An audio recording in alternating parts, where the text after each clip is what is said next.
Hello, hello, this is your host, Darkstar Noise. Finally back with Genshin. I wanted to wait until I was able to somewhat fix my controller. Um, I took it apart, realized I have no rubbing alcohol in my house at all, and I kept forgetting to buy some because it just keeps slipping my mind while I'm on my way out of work. And yeah. Hold on, let me make sure it's streaming. Actually, yeah, okay.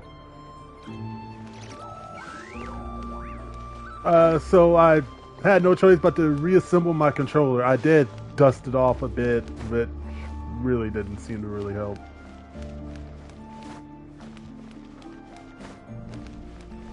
And yeah, I'm stuck with my controller that has very bad drift. It's actually acting right for now. Usually the camera stick is going up and down, usually up.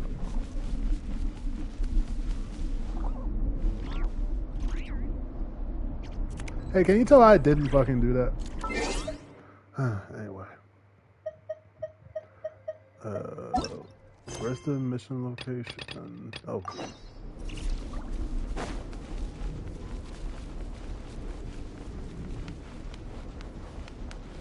So yeah, that was the only reason why I haven't been streaming this time around. It's because my controller is pretty much drifting into hell. A while ago, I took the time to organize all documents in our possession that pertain to Kutar. What you see here is the material I consider reliable. You're saying there's unreliable material too? Yes. Most of the information we have was transmitted through an oral tradition. Inevitably, some of her stories were mythologized and deified over the years through countless retellings. That's why I organized them into reliable and unreliable. There's no sense seeking answers in history unless we can ensure the veracity of the historical record. Makes sense. All right, let's take a look through.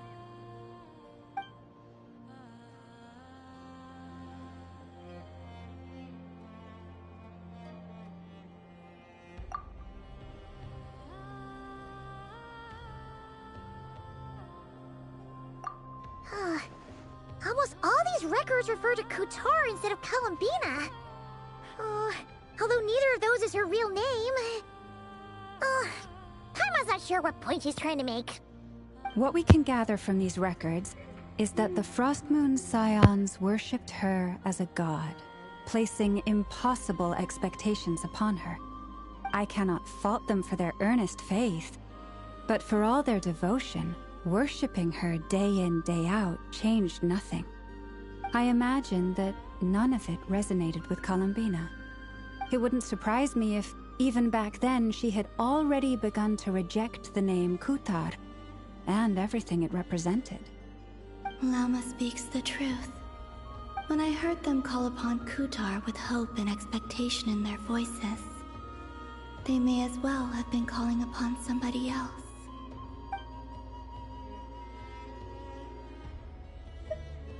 Well, that's a bit complicated. I looked at the level of detail, perceived authenticity, prose style, and how realistic their portrayal of Kutar seemed to be. Amongst the Frostmoon Scions of today, only I know of her existence, and I alone have spoken to her face to face. As such, I know that there are certain things she simply would never do. That being said, I have sensed some changes in her lately. Changes? Me? Seems like this is getting us nowhere. For what it's worth, why don't we check the unreliable sources too? Sure. Give me a moment. Sure, let's go get the unreliable ones.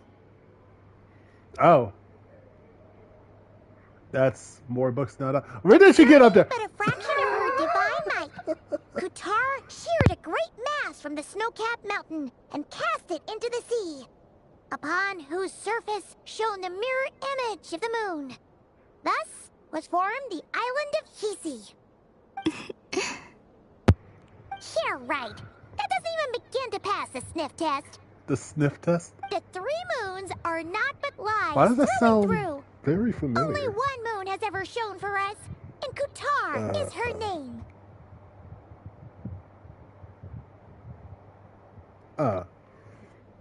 The subjectivity is strong in this one. Oh, I love when they start making references. I'm just like, oh, I get this. The vast majority of ancient texts are filled with fanciful tales like these. I trust you understand my criteria a little better now. Kutar did not speak, merely gazing into the distance in silence. And where her gaze landed, this was her prophecy. Clearly, whoever wrote this text never even met Kutar. Otherwise, they'd know that her eyes are always closed. What about you, Traveler? What are you reading? Come on, let Paimon see. The child wished to build a wooden nest with which to shield the fledgling bird from the cold. But being so young and lacking in strength, the child could not snap the branches from the trees. Kutar was passing by. Upon seeing the child, she summoned forth a Kuhenki, who built a beautiful nest for the child.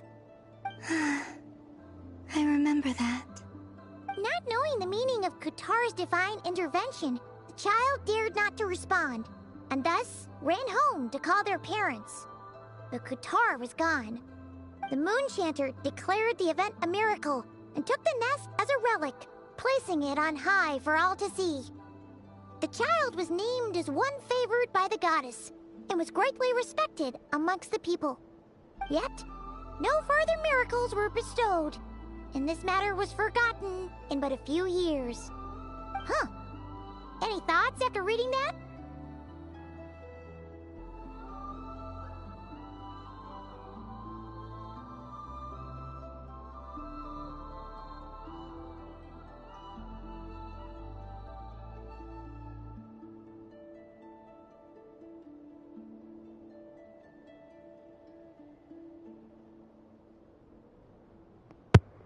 My bad, Discord. Yeah. Columbina probably just wanted to join the kid in making nests. Ah. I'd originally considered this a fabrication, because Kutar did not perform any similar actions in subsequent records. But now that I think about it, it does seem like something Columbina would do. It's just that... She didn't know how other people would interpret her actions. She was probably worried about making things difficult for people. And so, she gradually stopped joining in. Yes. Oh, that's so sad.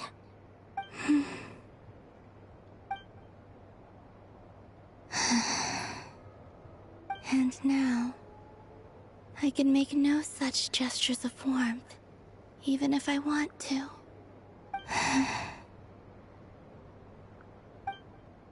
Still no name. That's a bit of a shame. But we did learn some interesting stories. That's gotta count for something. Bye, goodbye. Was gonna Oh, set sorry. up I a thought she meeting was with done talking. Arlecchino and Centrone, right? Let's go back to Nasha Town and see how he's doing. Bye to bye.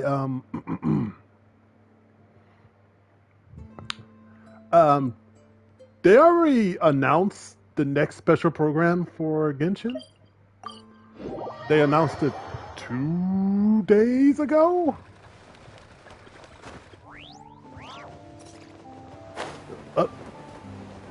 And I think it's because they're doing an event currently in somewhere.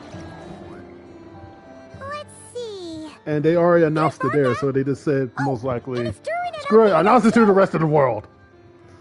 And it's probably because of some VAs going on too, like some special voices, because it's happening a day after New Year's. Yeah, this is pretty much the same place we bumped into each other last time. I just love seeing her in the background. Convince them to stick around a little longer. We were all waiting on people, so I figured having a little company would help pass the time. Ah, so you've been waiting for us? Does this mean that you've already arranged things with the Fatui? Sure does. Now you're back, we can go meet up with them together. How'd your investigation of the Frost Moon Enclave go? It was. Well, we didn't find really out didn't buy Columbina's much. true name. But apart from that, it went pretty well. Oh, I forgot there was a melusine. Aha, just as well that I didn't tag along then. I'm sure our moon goddess wouldn't want every man and his dog knowing all about her private life. Oh, so excuse Still, me. desperate times, desperate measures, I guess. Someone had to do it. So, Varka was waiting on us, but what about you two? Are you waiting for Alice? Oh, no. We already met with her. Oh, that's good. We discussed that experiment I mentioned to you last time. Oh, and she also handed me this communication device. Of course. Hi.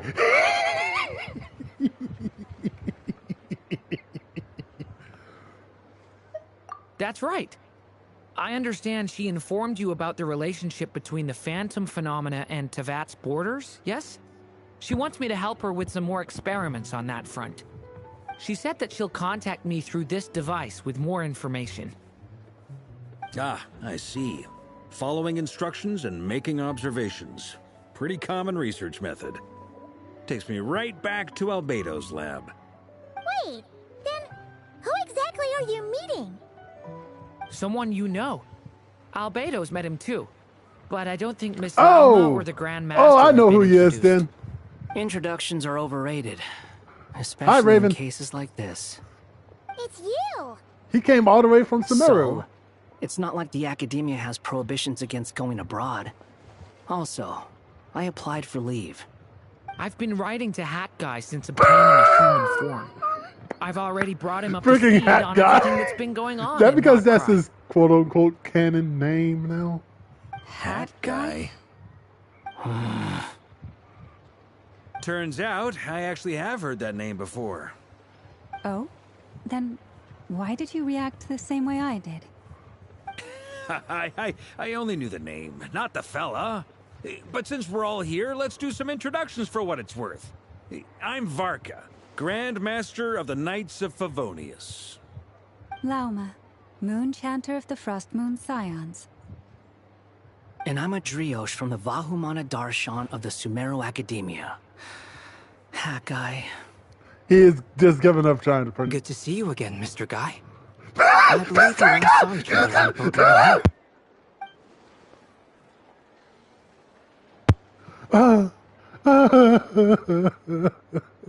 I'm sorry. I'm crying right now. Mind you, Oh my god. the only reason I came here is because there's someone I want to look into. Who's that? The Doctor, also known as Dottore, second of the Fatui Harbingers. Oh, fun. Oh yeah, I forgot he's active here as well. Is he? Is he? From the Right, tone it's- of your voice, It's it sounds like there's bad blood between you. two I was reviewing Harbingers our active here, archives I do believe. and noticed Or that was a it lot three? of information about him was missing. Left a bad taste in my mouth. That's all there is to it. Dottore, or Zondique, as he was then known, once Zondique? studied at the Academia, but he got kicked out before he could graduate. What the hell did he do to get kicked out?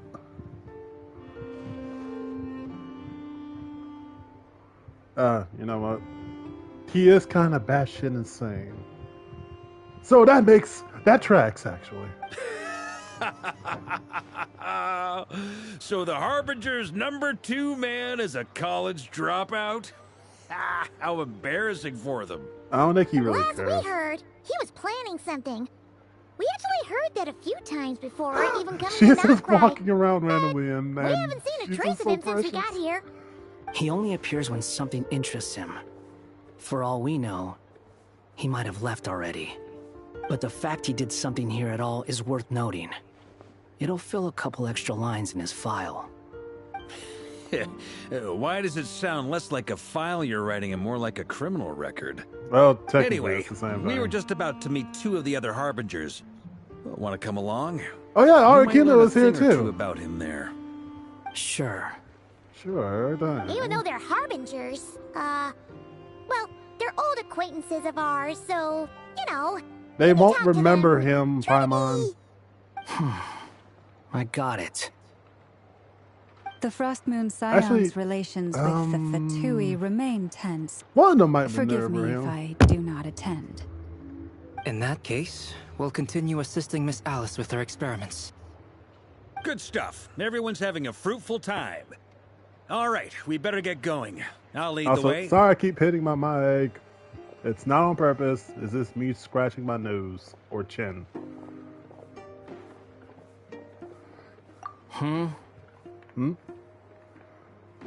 Well, yeah, that's obviously part of it. But I'm not the only one who has a score to settle with him. Neither you, nor Lesser Lord Kusanali, nor I want to see him meddling with things again.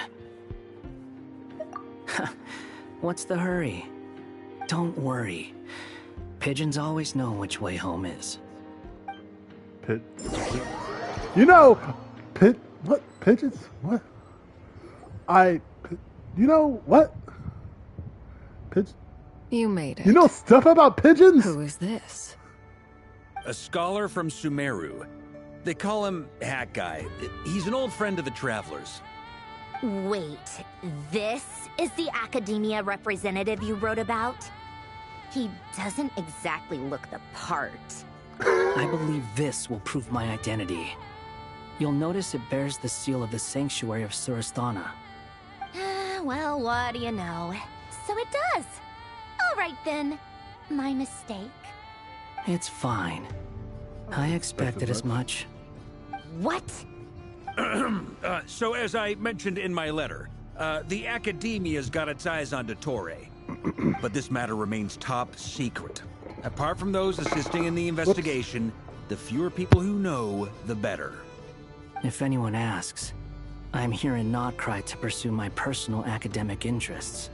Gotta say, Varka, you did pretty well to keep all this under wraps for so long. Sounds like you got in touch with the Academia about this way back.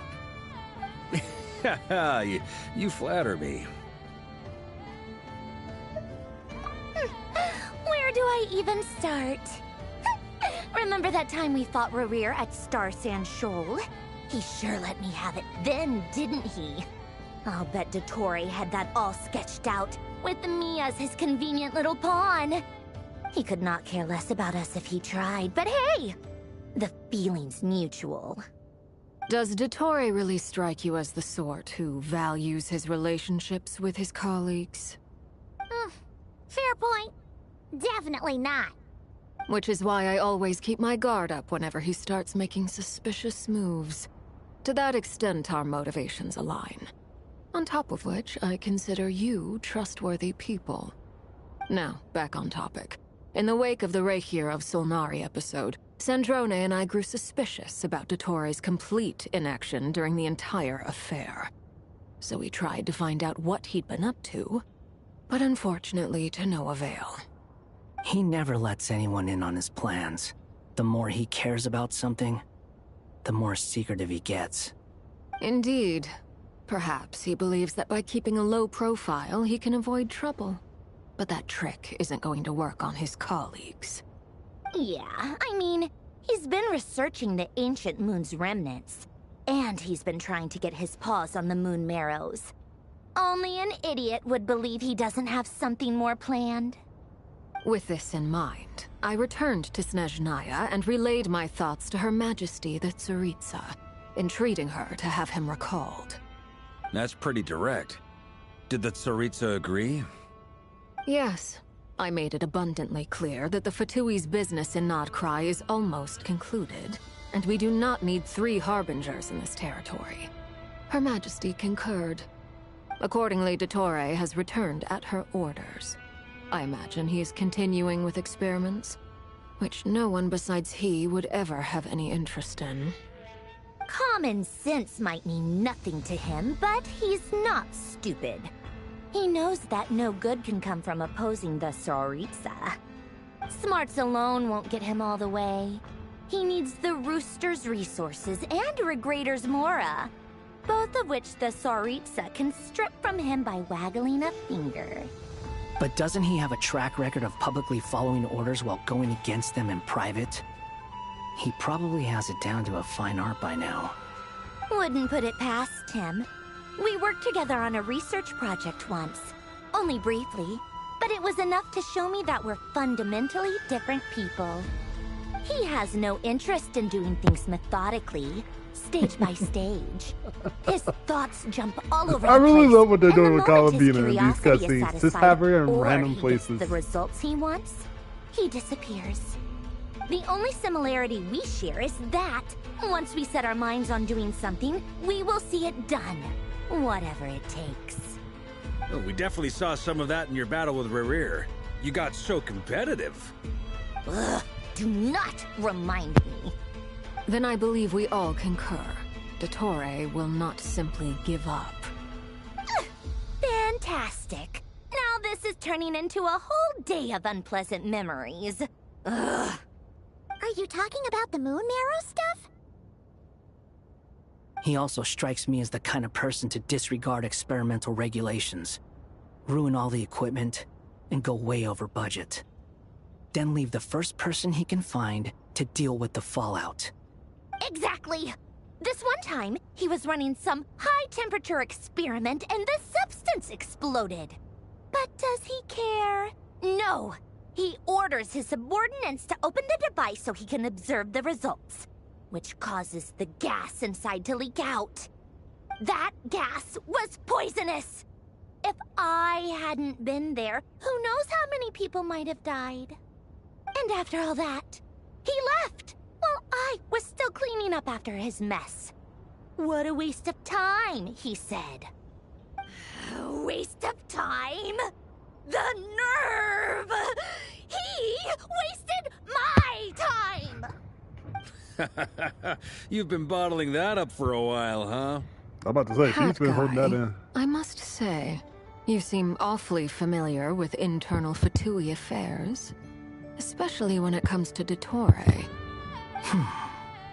Thank you, Lady Harbingers, for providing such valuable information. I have no other questions for now. So Oh I'll yeah, be on they my absolutely way. don't remember him. Cool. Wait, what? You're just gonna leave? Yeah, that sounds about right for him. You're welcome to join if you want. Ugh. Just when Paimon thought he'd finally mellowed out. No, he realized he said too many unnecessary He things. makes quite the impression. I'll say. I've met tons of headstrong people, but not many of them would join me in bad-mouthing Dottore. Anyway, back to the main agenda. Barca, you said that Columbina has gone missing? Or rather, disappeared. In a Yeah. sense, yeah. We're working on building a connection between her and this world. The simplest method is to find out her real name. I've actually asked her that question before, but she said she didn't know. Considering our relationship, I doubt she was lying to me. As far as I recall, she was never dispatched by Her Majesty to claim a gnosis or anything like that. The Tsaritsa's plans had long contained a place specifically for her. I always thought that was weird. What could she do that the rest of us couldn't? Knowing what we do now, it's probably something related to Kavaki, right? More than likely. When she first arrived, Columbina would often go to Her Majesty and ask when she could start the task assigned to her. But Her Majesty always gave the same reply. The time has not yet come. So she spent her days in Snezhnaya doing basically nothing. The Tsaritsa has summoned a beautiful blind maiden to be a harbinger, giving her the third seat by virtue only of her enchanting voice. It was a dumb and stupid rumor, but the reality of the situation made it hard to refute. And what happened after that? I imagine she stopped caring. She no longer seemed to care why she had been recruited, and Her Majesty never gave her any missions, so she just continued to sing in the flower garden. For my part, I was busy. So busy, in fact, that watching someone be that idol had me fuming. But still, I got the sense that she had long been used to a life of other people claiming she was needed. when she wasn't? I just felt that having a place to stay would cost me something eventually. And so I waited quietly for the day that I would have to pay the price. And on the other end of that spectrum, you had me. Someone once told me that I had the lousiest work and the toughest luck. That's a good way of putting it. I forget who said it, but those words have always stuck with me. Yeah, that sounds like something he would say. Definitely. But you've done your job exceptionally well all this time. Because at heart, you are a conscientious person. Don't let her hear you say that. What is it? Something come to mind?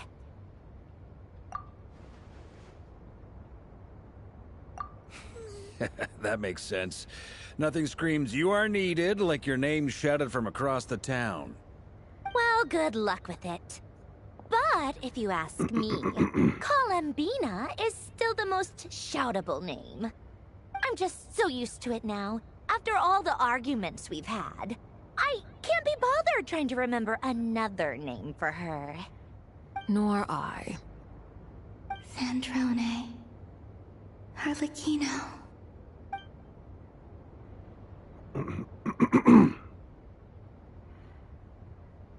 Huh! It's a Sealy! Does that mean Nicole has news for us? That's Sealy? Ladies, I thank you for your hospitality. If the chance ever comes up, I definitely owe you both a drink sometime. I'm sure it will. You can make your own way out. Heck, you've been here enough times, you probably know your way around better than I do. Okay, time to do what adventurers do best. Follow that Sealy! You know, shut up, Paimon. In saying that, hi, loading screen, I guess I'm going to Durin. Here you are. Where the fuck am I? Did I just say when? Let me hat say guy. where. Hat guy. How come you're back so soon? Did things go all right with the Fatui? For the most part. Fine. Dottoro's been summoned home by the Tsaritsa. Couldn't get much more than that. How about you? Any progress with the investigation? Unfortunately not. We've tried everything. Different phantoms, different locations, different points in history. But the results are the same each time. Abyssal monsters roaming the land. People crying out in despair, with no hope of being rescued. Every time I see it, I can't help but think, is this what it was like in Mondstadt when Dragonspine Durin attacked? And if I fail in the task I've been given, will I create yet another tragedy? That's just meaningless speculation. When we encountered similar phenomena previously, I tried to interfere with those illusions, using sounds and lights to guide them. However, we could not change their fates. At most, we were able to extend their existences. The events of the past are like fate that has been written into Irminsul. There isn't a living thing in Teyvat that can escape its past. But Miss Alice instructed us to try to find ways to change the outcome that these phantoms face. It's an impossible task. Can't you just refuse? Since she asked us to do this, I feel like it can't truly be impossible. Or if it is, well, mages can make the impossible possible. I could not have been born as Durin otherwise. But you also said that your past 39 attempts were fruitless. That's true. But you're still going. Yes. Yep. After this many futile attempts, surely you realize that you're not doing this because you still believe what some mage told you. It's because you want her hypothesis to come true. It's something you wish for deep inside. So, think for yourself about what you want to do. As long as you don't believe it's futile, it isn't. Yeah. I Previous experience indicates that we cannot touch the phantoms, which limits the effectiveness of our Did he interventions. say that before? If we want to clear this hurdle, we need to break this rule somehow. Same thought here. Following the same rules means repeating the same failures. Reducing ourselves to mere playthings of fate. So you mean we need to figure out a way to make contact with them despite knowing that we can't? Yes, and I suspect that's something only you are capable of. Everything in Tevat is logged in Irminsul, but the withering that once occurred in Sumeru was a sign that the Great World Tree was being corrupted. This corruption allowed things that should not have existed in Tevat to appear. This is tantamount to rewriting reality to an extent. You're saying abyssal power might be able to affect those phantoms? No one's ever tried it before. If you're gonna try it, it'll take courage. And you have to be confident that you can control it. Is anyone there? Has anyone seen my daughter? She's missing. I have to find her. Oh, nice hat, guys. Spargana? Are you in there? Mother... Who names the girl I Spargana? can use my abyssal powers to warn him that there is danger here. Maybe it'll change his decision. Maybe he'll stay away. Yes. The important thing is not the nature of the power, but rather how you use it. To intimidate and obstruct. Sounds about right for the Abyss. Well, let me try. I should be able to influence that thing. Have you seen a little girl? Alright. What? This isn't the time for that! Just run! What am I supposed to do? I hear someone inside. Spargana? Are you in there? Where are all these monsters coming from?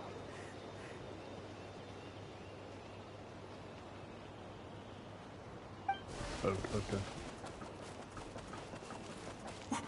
What is this? Looks dangerous. I should get out of here.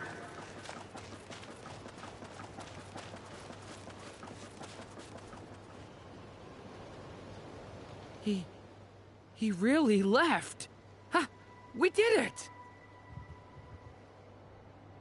Don't celebrate too soon. Follow him. See what he does next. Monsters approaching from the front. You need to stop them and create an opportunity for him to hide.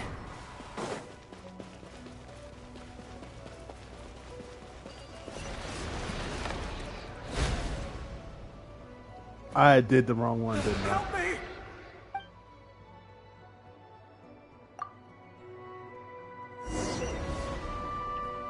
Monsters approaching from the front. You need to stop them and create an opportunity for him to hide. Yeah, I did it to the wrong one. No! There's monsters ahead!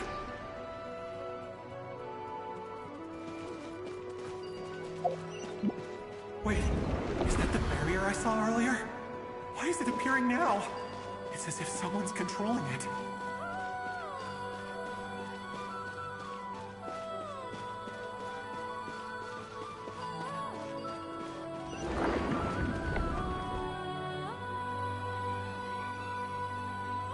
The monsters are gone. Is it safe now?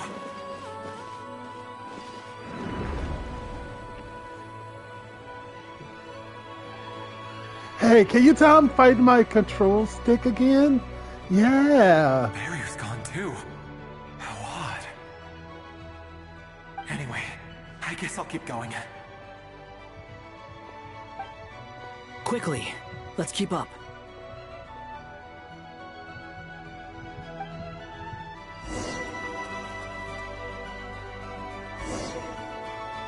Wait, there was someone else here? Don't go any further. We've got anti-monster traps laid out everywhere. But my daughter must just be up ahead. I have to go. This way's blocked.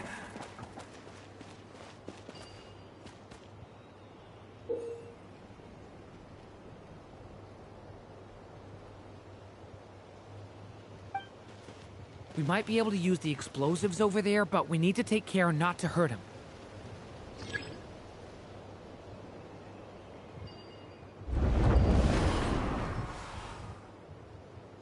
I'll use the barrier to keep him at a safe distance. This barrier seems to be helping me somehow.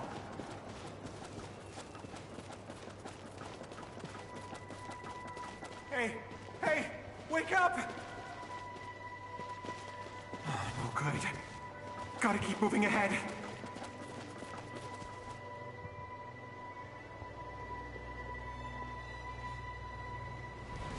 So many monsters!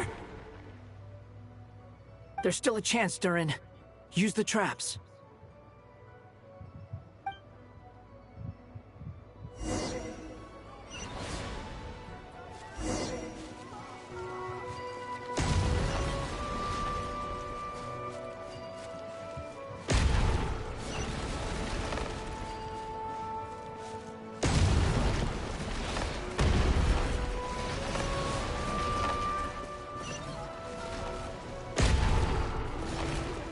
Ah, I pressed it too soon. I'm too late, I mean.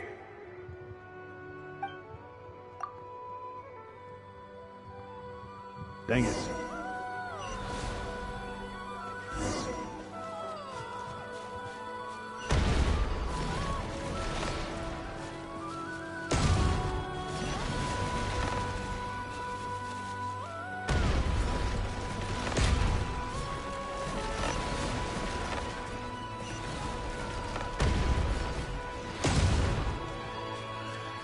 What?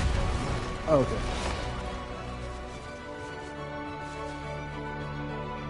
This is a new development. I've never seen this happen before. We might just be able to save this person. Well, still a phantom. If they become real, then holy crap.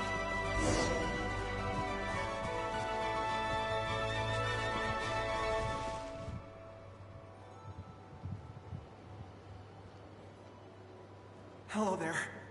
Have you seen my daughter? Spargana's her name. She's carrying a large backpack. Get out while you still can, you fool. You won't find any survivors here. But I can't just leave her here. She must be so scared right now. Sorry. Wish I could help, but I haven't seen her. You'll just have to keep looking. Garamus. Okay, thank you. If I do find her, I'll get her to shelter and come back for you. Don't bother. I've got nowhere left to go.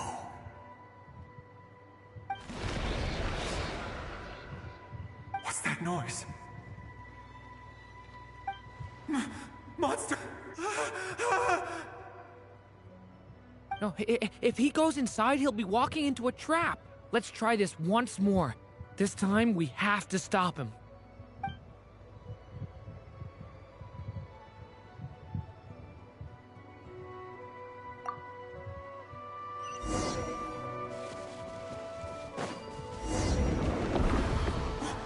Why? How will I know where Spargana's gone like this? You know what? I'll trust this strange barrier. It's gotten me this far after all.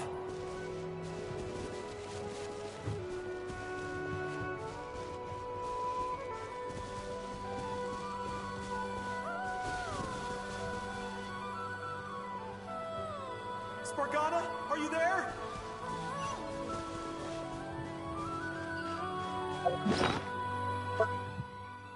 What? I didn't. What? Hey! Let us out!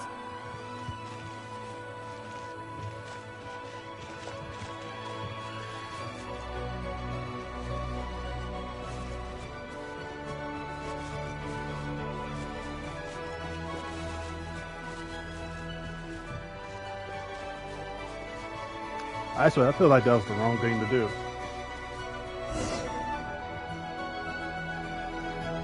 Or not? Huh? That looks like one of my daughter's books. Thank you. Thank you. Yes, it's one of hers for sure. That's her name on it right there. She left her backpack here.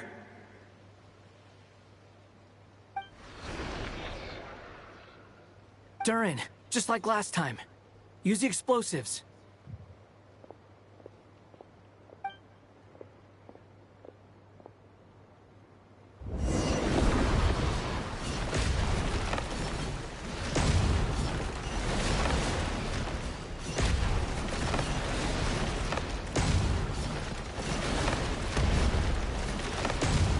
I missed.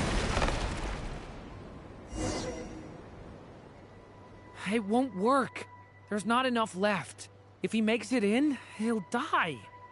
But then, this clue could be the key to him finding his daughter. It might not be the only one. Better he misses that clue than loses his life. I guess so.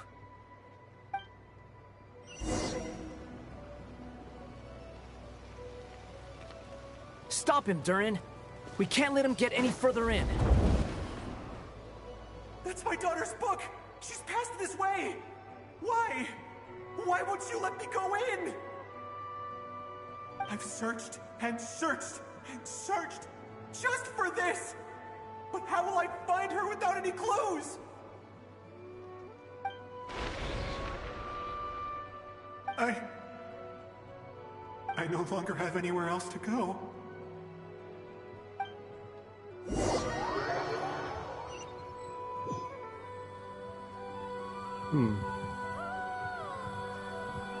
I'm sorry. I'm so sorry. He refuses to go anywhere else. Whether he opens this door or not, all that awaits him now is death. We couldn't change his fate. Albedo? Hat Guy? Let's try one more time. I don't know how we're gonna do this, but I don't want to give up either.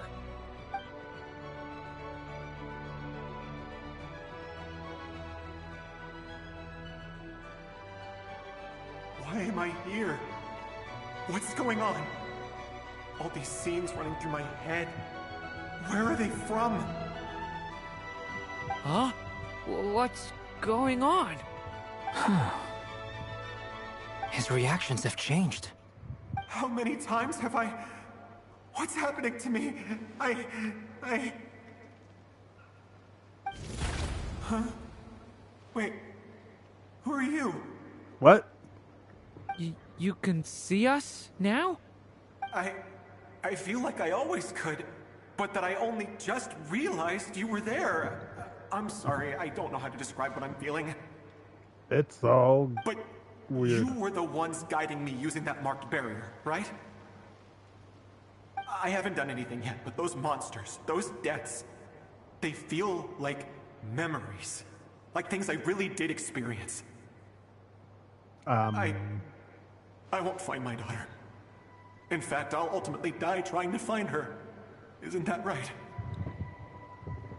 No, it isn't. Yes, it is. Even so, we're trying to find a way out of this. You've not seen my daughter either, have you? It seems she really isn't here.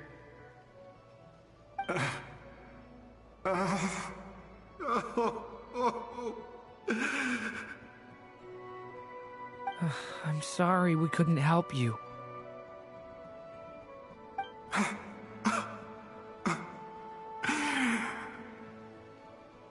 I'm just tired. Maybe this is destiny. Maybe it doesn't matter how hard I search. How long do I have left? Experience says 15 to 20 minutes. 15 to 20. Thank you for all your help. Let's rest a while. You look exhausted too. Now's not the time for you to start pitying us. It's not pity. I'm just realizing that I've only got 10 or so minutes left. You know?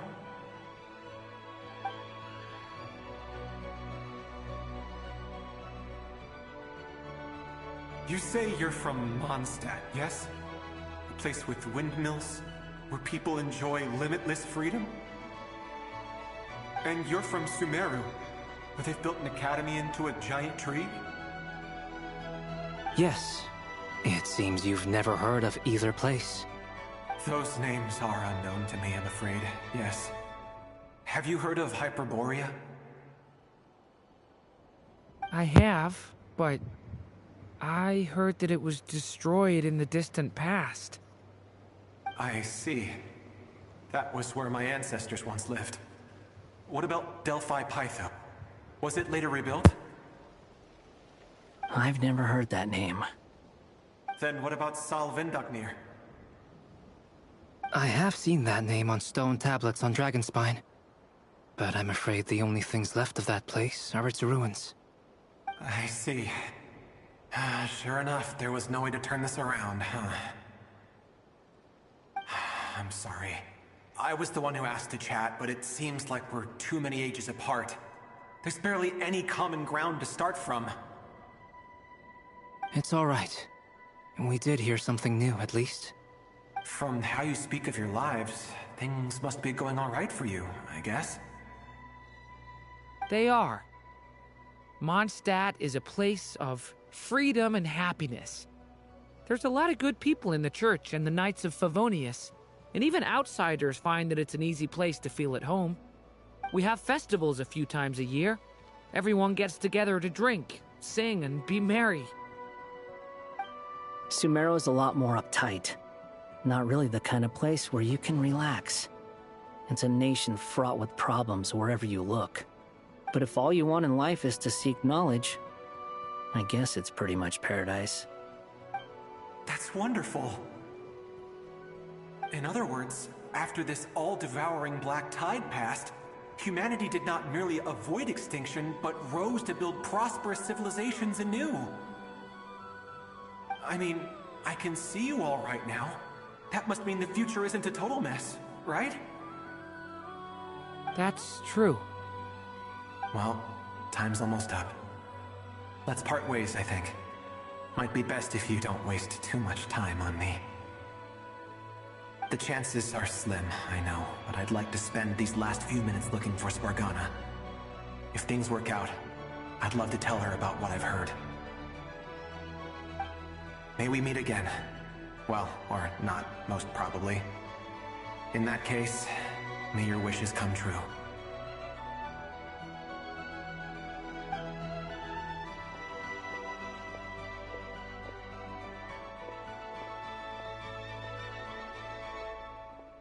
He's gone. In a few minutes, he will meet the end that was his to begin with. The ending of this tale did not change, but I believe that we've just made the most progress we have yet. May your wishes come true. If only it were so simple. Hat guy, could I ask you a question? You've never talked about your past. It seems complicated, and it weighs heavily on you, too. Would you be willing to tell me about it? I mean, sometimes it's better to get things out in the open. Take that guy we try to help, for instance. At least he said goodbye with a smile, right? I know about Albedo's past. Our experiences are very similar, and he created me. As for you, you're my first friend, and you've witnessed every step I've taken. But by comparison, I know nothing about you. Either way, I mean, we're still best friends. But if I knew more about you, I might understand your thoughts a bit better. I've told you about myself. I'm a student at the academia. And what did you do before that? Prepared for the entrance exam? All right. If you really don't want to talk about it, I won't press you any further. I was a puppet built from the branches of a white tree, using technology left behind by the Conrian schools of mechanical engineering. A white tree? You mean an Irminsul tree? Yes, a branch of Irminsul that was once connected to the main tree. So you had a human creator too? Yeah, but my creator abandoned me after deciding that I was a failure. After that,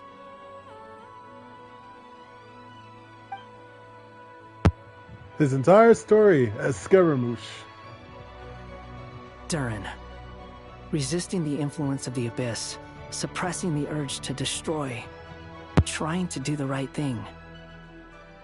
None of these things are easy, but no matter how hard they are, trying to rewrite past wrongs is far harder. You asked me if you would create a new tragedy if you failed. I told you there was no point speculating about that. But the real answer is, yes, you absolutely will. That guy. But at least you've got people here to help steer you away from the wrong path. So, just keep aiming towards the light.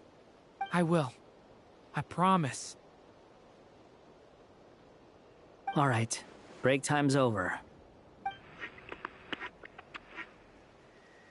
Hello? Durin speaking. Hello, friends, it's me. What have you been up to, I'm detecting some unmistakable fluctuations here at the border. The amplitude isn't particularly high, but they're completely different signals from the ones before, and the scale is comparable to those I've detected previously. Alice, we were unable to save that person. However, he appears to have retained a portion of the memories gained through that cycle, and was able to hold a conversation with us. I see. Well, that is rather odd indeed. It definitely merits further attention. Could I trouble you to keep trying the same approach? I need to gather some more data. Counting on you. I should probably have Nicole come and check this out as well. That was Act 5. On to Act 6. There you are. I was worried you might stop to collect treasure chests opened by the Seelie along the way. You It know, would have taken you so much longer to get here. you know, you don't have to call me out like that. Another conversation I cannot hear. I am delighted to see that you understand what takes priority, and that your adventurer's instinct has not swayed your resolve. Really, I must applaud you for it. You should know. Paimon's head. Okay, I'll try and keep it short. My senses are telling me that this is where we shall find the entrance to the ruins. You don't say this looks like a domain entrance, huh? What are we waiting for? Let's open it up and see. Patience. This was a sanctuary of great importance to the Hyperboreans. A special process is required to open the gate. Oh, like the place that housed the Eternal Moon's marrow? Okay, so what's the plan? Need us to do anything? And just the short version, if you can. All right then. I was planning to start with some background on the invention of these techniques. Are you sure you don't want to hear it? It's quite informative. Remember what you were saying about priorities? Fine. Simply put, we need 3 human representatives to successfully undergo a process of Kuvaki resonance. Think of it as a test from the 3 moon goddesses to see if the entrants are qualified, with the most recognizable qualification being Kuvaki. Pretty sure Lauma would ace that test. Oh, wait. But we need 3 people. Well, I also have no doubt that the Moon Chanter would be qualified. But we would need 2 other people with the same constitution. Therefore, the most feasible method is not so much to follow the rules, but to figure out how the test functions and find a workaround. so I've done some research, Martha, and are it you turns able out to the use mechanism is Kuvaki? rather crude. We'll simply need humans to stand before it who have sufficient Kuvaki energy within them. I'm with you so far. How do we get the Kuvaki in them? The easiest way would be transfusion. Take some Kuvaki from Nodkrai's soil, put God, it I into the love her bloodstream, design. and get it circulating in the body. The 2 witches' So designs we're look so going to- good. Cheat on the test? Precisely. There are other methods, but this is the simplest one. Cheating the system is much easier I could tell than trying Llama to is hide just from straight it. A student. Is like, Sorry? Does the idea of cheating upset you, Miss Lauma? No, that's not it. I suddenly had an idea. oh. Ooh, what is it? It's about Moon Prayer Night. I figured out a way for Kutar to join in the festivities. Were you thinking about that the entire time? But as Paimon said, we need to have our priorities straight. Let's get back to the test. I'll follow up with Nefer on the festival arrangements. Oh, okay. Anyway, is this really the best method we have? A Kuvaki transfusion sounds dangerous, no matter how you slice it. If you think that's dangerous, wait till you hear the other methods. I'd be more than happy to go through them if you'd like. There are several. Skip! We're good. Let's go with this one. Very well. Kuvaki transfusion I love it Nicole. is. I love her Now, already. I should mention that the risks can be greater or lower depending on individual compatibility. It would be rash to simply infuse the Kuvaki and hope for the best. If the body rejects it, the reaction can be quite severe. The symptoms are similar to another condition that some people living here suffer from, known as congenital Kuvaki sensitivity. So, before we execute our plan, I will perform a simple test of my own to see who is compatible and who is not. Once that is done, we will have to complete the resonance process as rapidly as possible. The participants must remain stationary while the Kuvaki circulates and bonds with them, and they mustn't eat or drink anything. Well, Paimon, you're out. No eating or drinking? That's some hardcore fasting. They'll all be monks by the time they're through. 3 days. Well, yep. Oh, that's so long! And we still need to find 2 more people who are not just compatible, but also willing to volunteer. Fasting? What are they talking about? Really? Don't you want to think this through? Haha, count me in too. 3 days without food? I can handle that. Miss Nicole has made it clear that this is the easiest way. The way I see it, there's nothing else to discuss.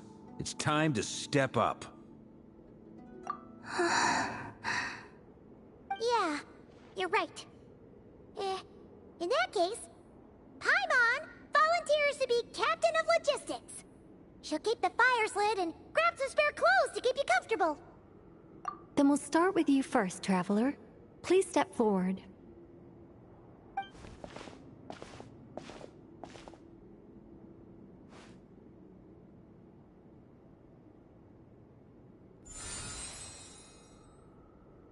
How's it going? Do you feel anything? How about now?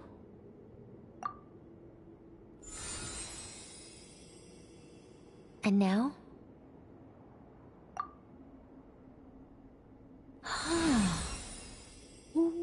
What about now?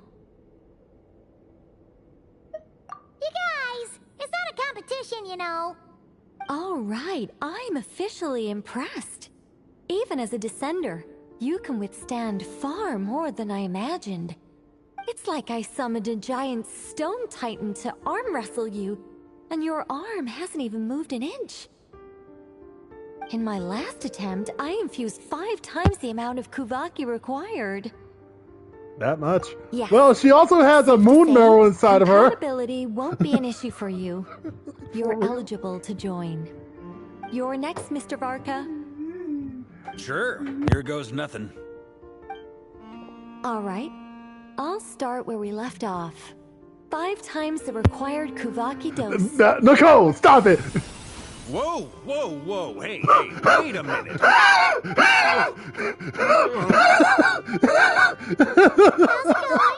No, not great. I kind of want to puke. Feels like I've been drinking too much. A few bottles of wine, then a big stein of Dark Horse. Someone stop some this hard liquor from lady. Leo and mixed in. You did this on purpose! This is funny. I just lost to a young lady in an arm wrestling contest. I'm never gonna live that down. My apologies. Lower the concentration and try again. I love how she immediately went to 5 times. She just went straight to the deep end. I'm not as dizzy as last time, but I can still feel it pulsing around. I'm crying. In that case, you wouldn't be an ideal choice, Mr. Varka. Let's try someone else. Okay. Let's go ask some of our other friends then. Oh god, it was so good. Oh, this is so good. Why are we testing Llama?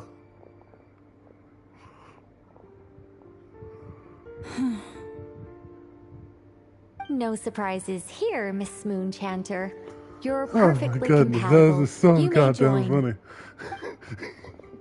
That she did not have any hesitation at all. I'm getting a slight headache. Shame. You were so close. Whoa, time itching all over.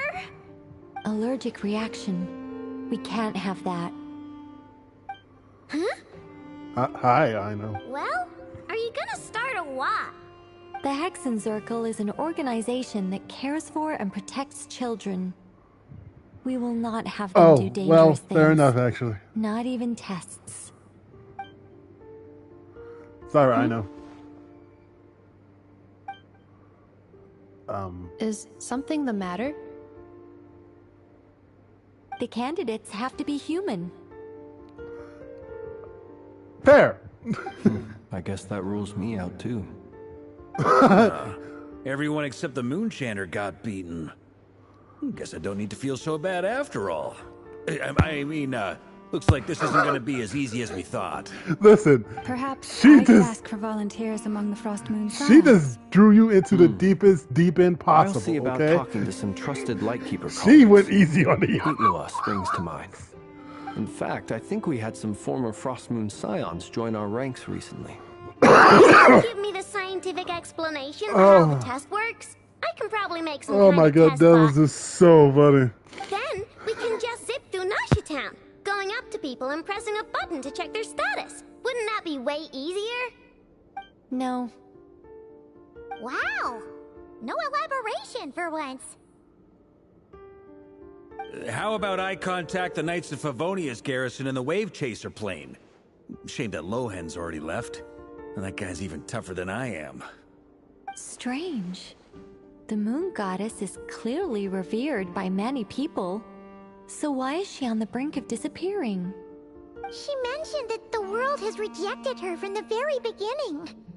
And when we fought the Reikir of Solnari, it seemed like she exhausted her power for our sake. Also, I'm not sure revered is the right word for how people feel about her. Gratitude, certainly. For my part, anyway. It's basic reciprocity. She helped us, so she deserves our help in return. Yeah. Even though she looked like she didn't care, she still saved a ton of people, including me. A review of the relevant data leads me to conclude that Miss Columbina is a good person. Yep, you bet! They really think so? I'm super surprised that Columbina isn't her actual name, though. I think it really suits her. It's light and graceful and... yeah, just a really pretty name. I know, right? Unfortunately, that's not our decision to make. Columbina. That was the code name the Fatui gave me. But it also came up in the song I heard when I was born. But... is that really all there is to it? What do I truly think of my own name? Is there anyone left who will still call me by that name?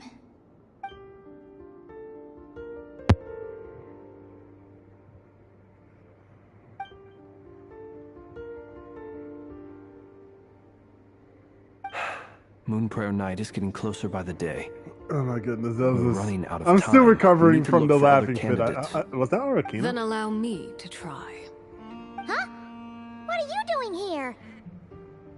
You contacted your friends via the Adventurers Guild. Sandrone has been keeping an eye out for something like that, so she informed me. Since fair. I have the ability to accommodate a moon marrow, I should prove to be a suitable candidate. Arlecchino. When can we begin? I see. We can begin right Oh away. my goodness, that was just so funny.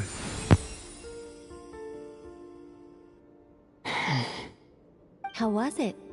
Did you feel any discomfort? None at all.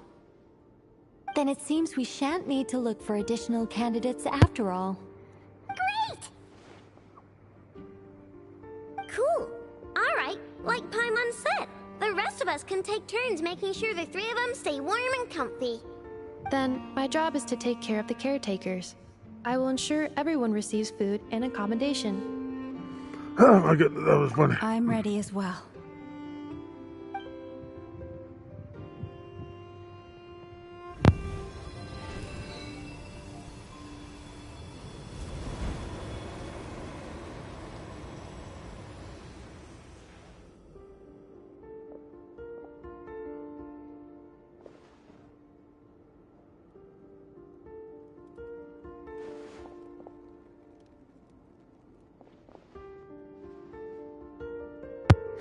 Hi, Calabina. Just sleeping there.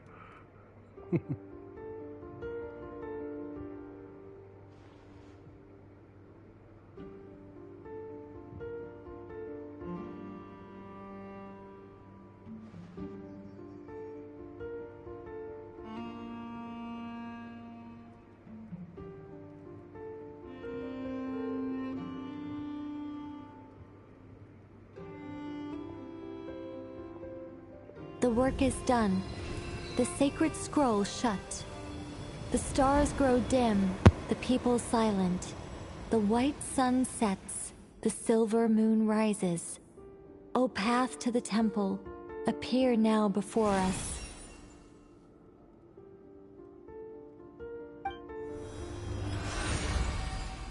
Wow! It really opened! So that's what all this is about. They've been trying to open this gate. Come, let us enter. It might be best to eat something first. Take care to chew properly and swallow slowly. It will give your body time to readjust to the When does she digestion make process. They will I see head in reds. soon. They will need to enter this gate.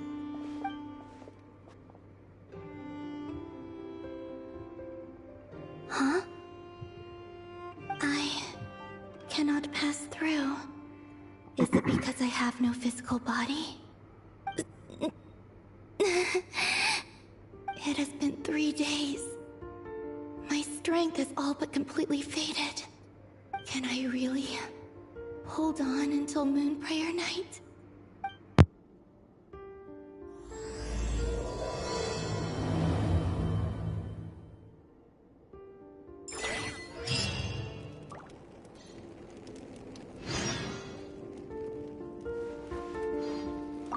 I have confirmed that you are all in good health. With that, my work is now complete. Congratulations are in order. Yay! It's good to know you're all well. Puts me at ease. Where did everyone else go?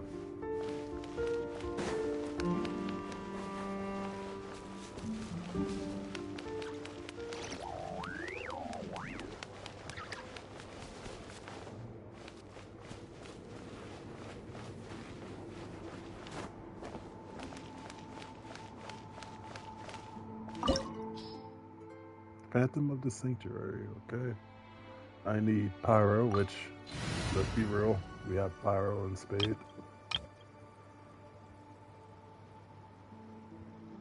I'm sure I'm going to get a guest character.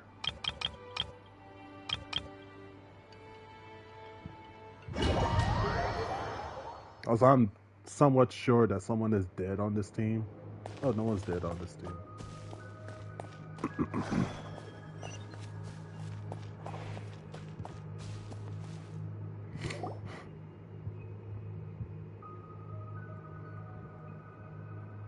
Are these people...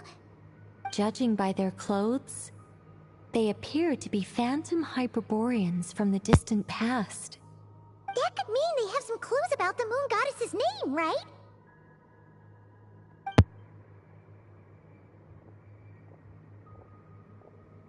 Hey there! Could you tell us what the moon goddess's name is? Sorry. That's probably a weird question, huh? How do we explain this? The moons are long gone, and their goddesses are dead. Their names no longer mean anything. When a new moon goddess is born, we will surely know her name. We have used every last resource at our disposal. All that remains is to wait, patiently and quietly.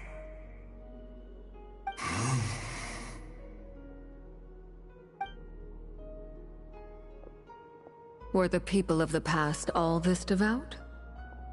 It looks like this phantom doesn't intend to converse with us any further. Surely the new moon goddess he speaks of must be Columbina.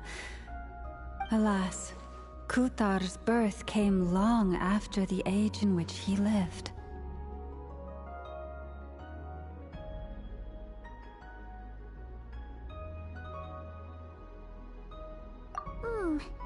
But, maybe if we find a phantom from a more recent age, they might know Columbina's real name. True. Keep an eye out. We should be able to tell which era they're from by the clothes they wear.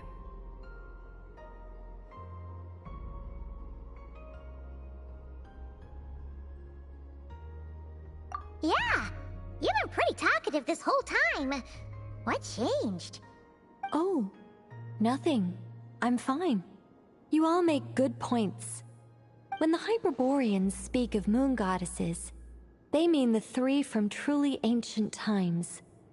I can't imagine they would know anything about our current moon goddess. There once was a time when the moon goddesses blessed them greatly and protected them from harm. So, when the war between the gods and dragons plunged the world into chaos, it seems they looked once more to the moons for help, praying for a new goddess to be born. Yeah, that checks out. Let's continue on. Who knows what else we may discover?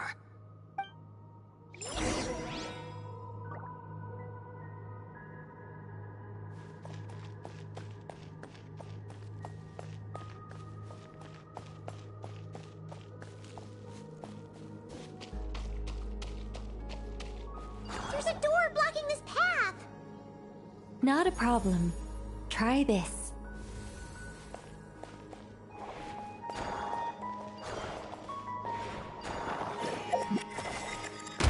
Whoa! How did that door suddenly collapse? This device was maintaining the door's integrity. Remove the core, and the device stops working. Yep, sounds about right. Thank you. Is this our destination? Mine, Nicole. Impressive. More precisely, this is a device that will help us reach our destination. Let's go. We still have a long distance to cover.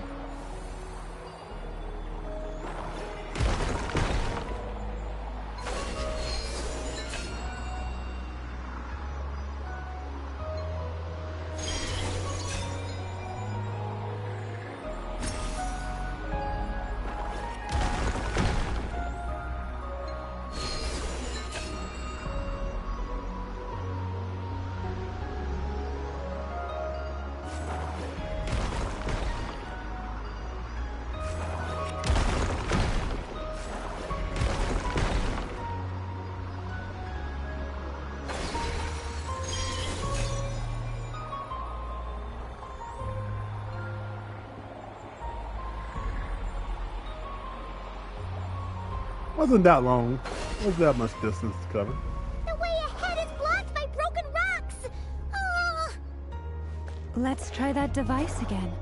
Remember the door from earlier?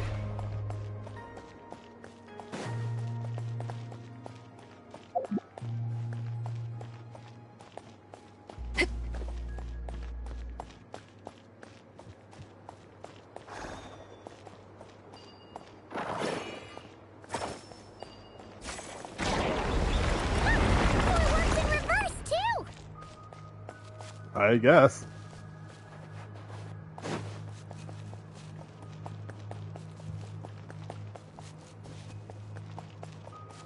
The humans we see are all phantoms, but the monsters are real. What just happened to me? There'll be plenty of time to admire it later. Oh, these are the cranes. I hate these. A little amuse-bouche.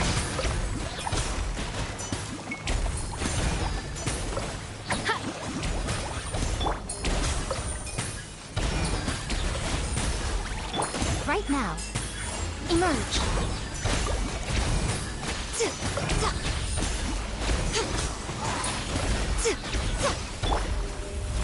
Off to the freezer. Strike a pose. Oh, wait. Let's switch you to that. Yeah, I forgot. I didn't realize the cranes were back there. I thought it was just the slime.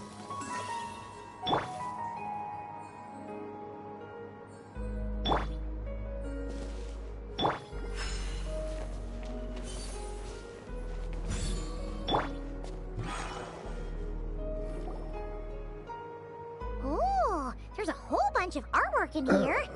Seems pretty old. I'll be right back. Nicole, this is probably your area of Dinner in the oven. expertise. What do all these paintings mean? Let me see. To understand these murals requires some knowledge of the history surrounding the War of Funerary Flame. I shared a little of this with Lauma before. Yes. I think I follow. The dispute between the Moon Sisters. The transformation by Nibelung.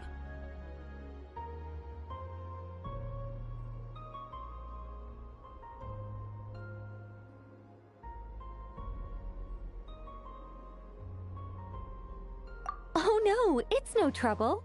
I'd be delighted to share the tale again. Alright then. That's not what... Tivat's three moons and their goddesses were brought into being by the will of Nibelung, the then ruler of Tivat.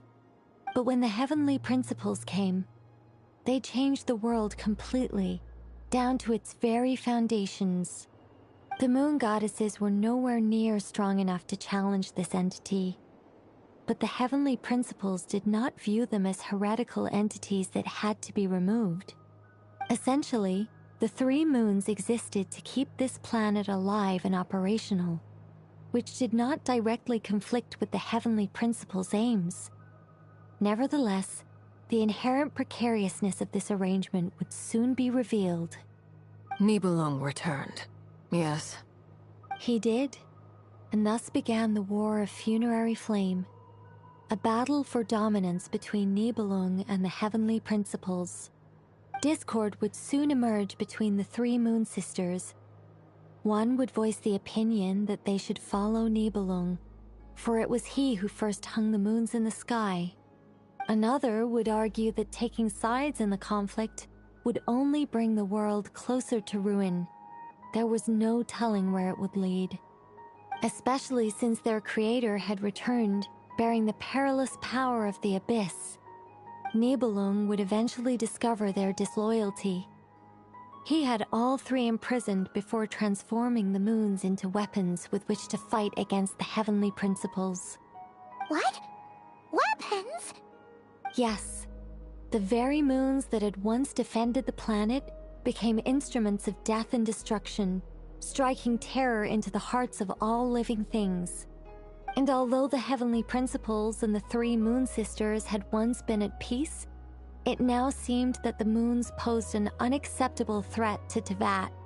It is possible that the heavenly principles did not know of the goddess's imprisonment. If so, the weaponization of the moons would surely have been viewed as an intentional breach of the peace agreement.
Regardless of who knew what, when, the heavenly principles shattered 2 moons and flung the other beyond the skies. Whether the goddesses managed to escape Nibelung's captivity after his fall, nobody knows. Of course, But I'm this back much since I is just pressed certain. the option. From that day on, the moons no longer belonged to Teyvat. The rejections slowly drained their power until eventually they passed away. So that's the full story. You say the moon ceased belonging to Teyvat from then on. Why then would Columbina be born here? That is perhaps due to the lingering connection between the Frost Moon, which was not shattered, and this world. You could see it as the 3 sisters' dying wish. They never desired war. All they ever wished for was to protect this land. I see. If the final fate of the 3 goddesses is as you say, then Columbina faces the same grave danger. Our investigation has yet to bear fruit. We must hurry. Yeah, you're right. Let's keep going.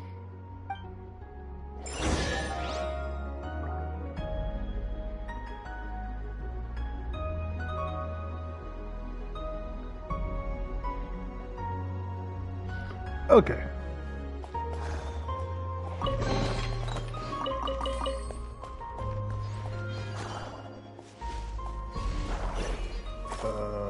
Where do I go with this?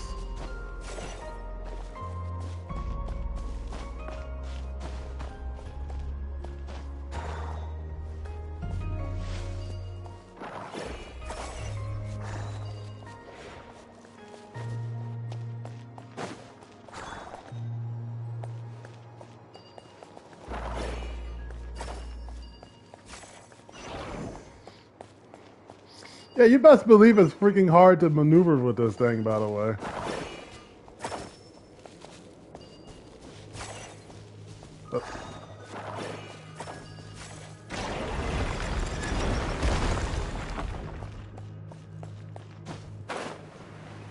Oh.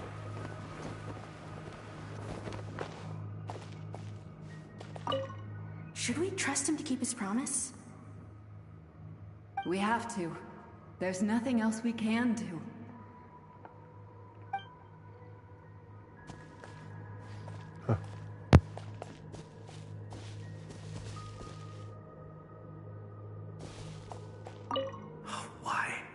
Why do the creators of this world no longer show mercy upon their people? Remember his words. We must change our fate with our own hands. Wait, that's odd. Who is he? Is something wrong? No, not really.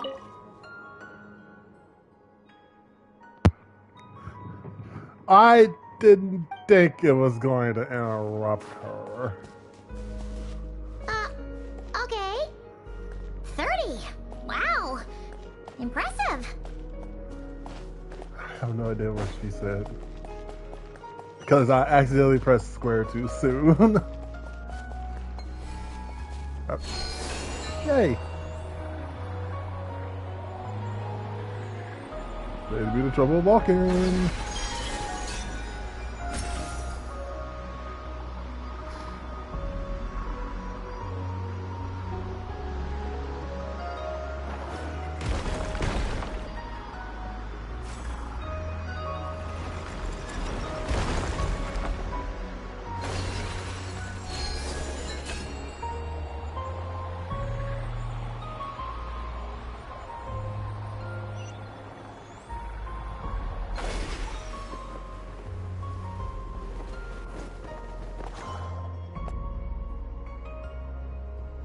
We're finally here.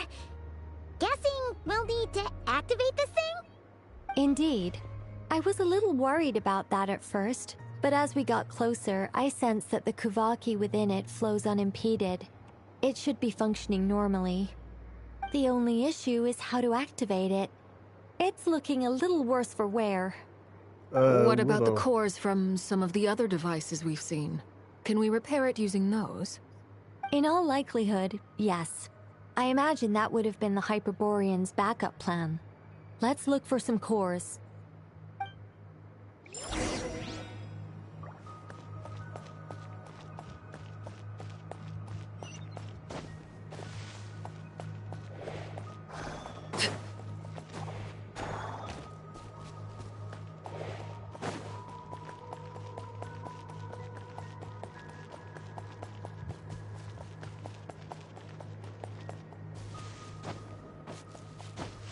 This is like somewhere I could go. Oh, dang it.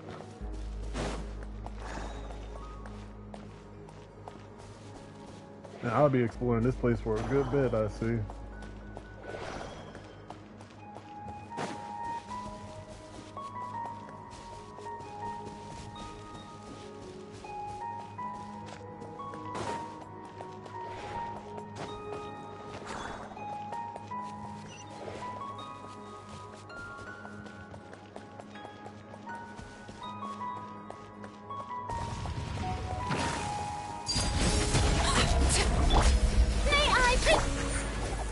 Right here. A dash of frost!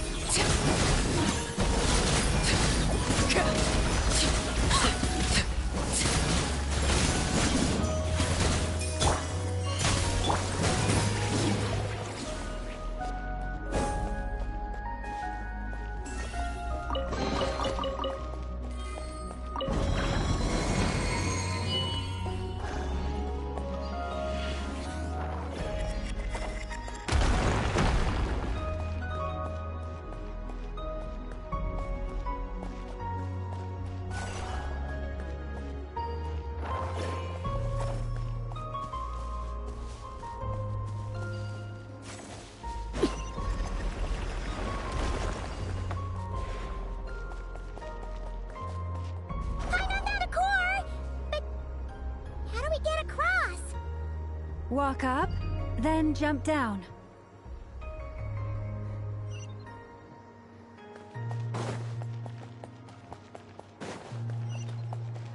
She sounded like she was just in the booth for 1 minute and just said, walk up, then jump down.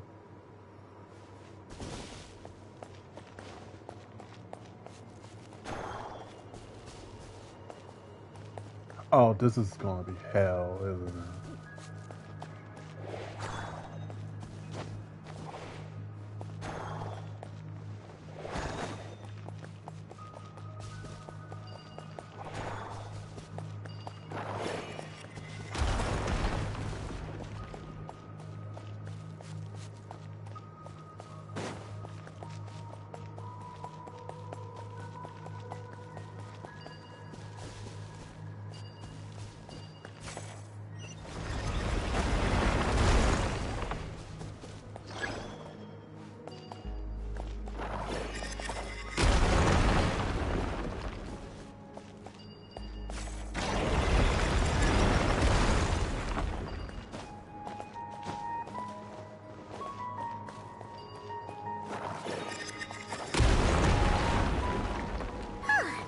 Enough cores. Let's head back.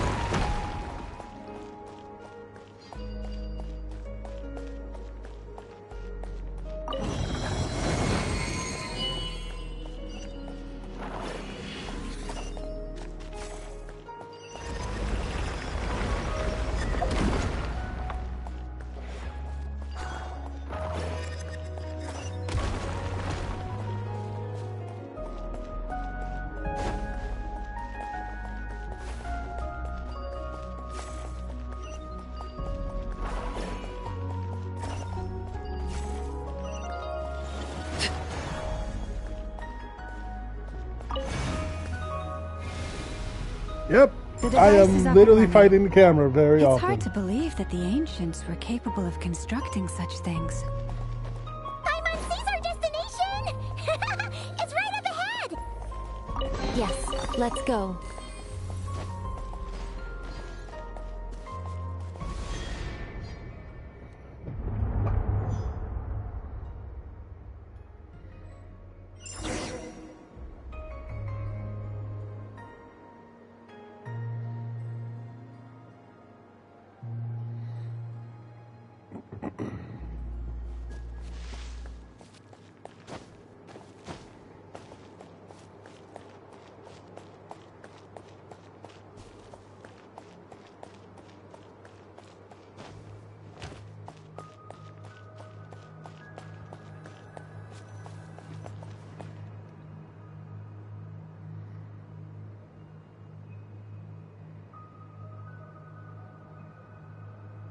This is where the people of Hyperborea communicated with the moons.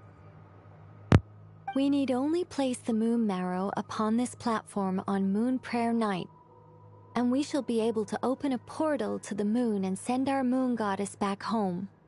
The assumption being, of course, that we can find her first.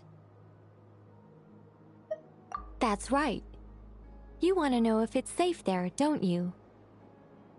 And yet, she has no choice but to return. You know this. Oh, that's not the only issue here. This is the end of the line, right? We've explored everything we can. And despite looking at historical artwork and talking to people from Hyperborean times, we're still no closer to learning Columbina's name. If it's not too much trouble, could you tell me exactly what Alice said to you about finding her name? Oh, sure. What she said was... Then your first job is to find it. As a moon goddess, I'm sure she must have a name she identifies with. Neither Columbina nor Kutar is her true name, and she's never really accepted either of them. Is it not also possible that she has never had a true name? Oh, hi. History? Actually, never thought about that. A hard pill to swallow. But at this point, we may have to accept that that is the truth. No one knows how she came into being, and she certainly doesn't have parents in any sense that we're aware of. Perhaps she was never granted a name at all. But does that mean there's no way to get Columbina back? She's just gonna disappear and there's nothing we can do about it? That's not the case. Wait, why all this pessimism? Was it the way I phrased this question? You all seem to be taking this in completely the wrong way. Yeah. I was like, why are y'all so down about this? But what she means was we can theoretically just give her an actual name she resonates with. Well, just because she's never had a real name in the past doesn't mean she can't have one now. What? Yeah. Think about what Alice said again. She never once said that you'd have to find a new name, did she?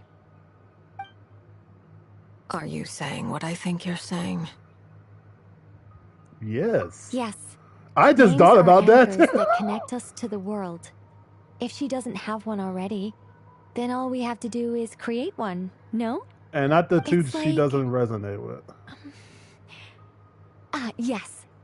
Traveler, when you first arrived in Teyvat, do you think you would have turned around if someone behind you shouted, "Hey, Tumaini"? But what about now? I understand what you mean. Life is a long journey. Even the friends and family by our side can change over time.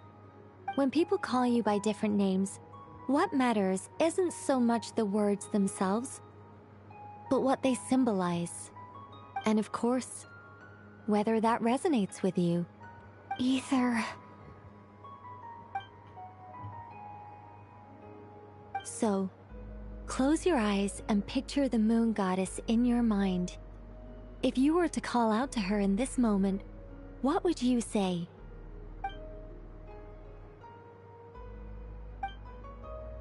Columbina. Columbina. Paimon would call her Columbina too. Well, she has long forsaken everything that Kutar represents. I think from now on I should call her Columbina too. Well, it sounds to me like you found your answer. Are you sure? Is it really that simple?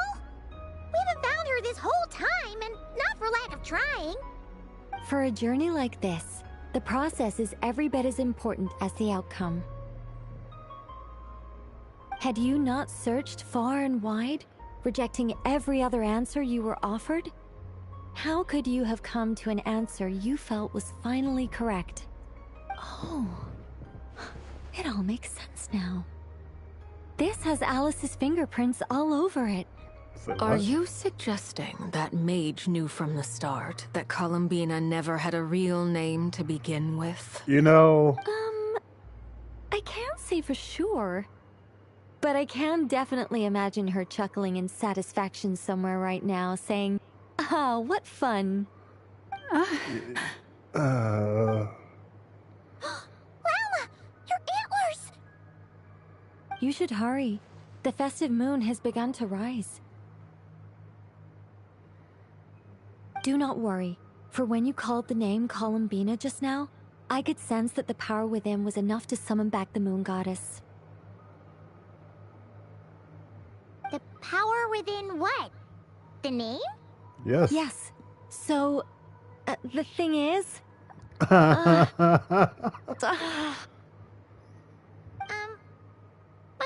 now? This is so annoying. I really want to. She wants to go into the lore reason behind everything right now. Oh, I could talk about this for hours. But deep breaths, Nicole. Deep breaths. You're an angel. A sober, sensible, solemn angel who has her priorities straight. I love how Rita's like, Okay then. Sorry for asking. Clearly a bad call on Paimon's part. Anyway, you all need to hurry. Last thing, remember how it felt when you called out that name. Then it is agreed. By the name Columbina, we shall find her. Oh my god, she's smiling. Best Moon Paranite party ever! And at last, we will send her home.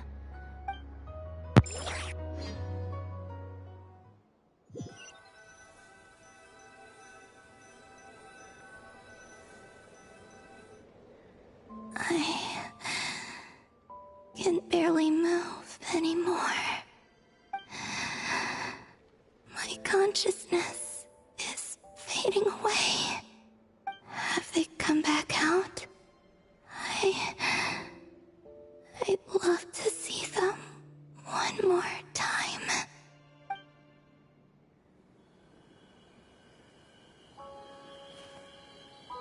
They didn't make it.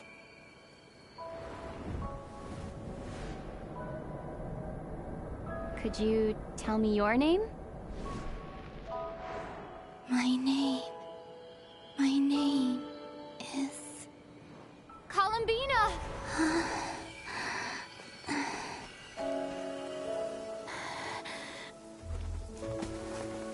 Columbina! Are you here? Columbina! That's the name you gave when we first met. And it's what I've called you ever since.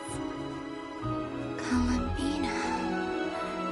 It's a fine name. I have many fond memories of Columbina, and so do all of your friends.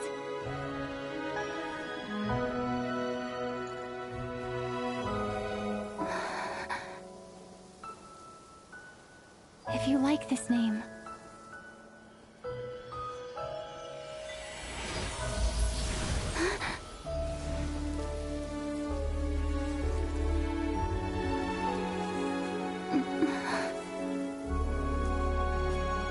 looking for me?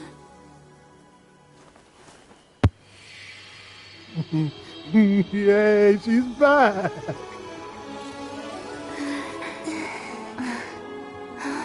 I like it. You can carry on using it.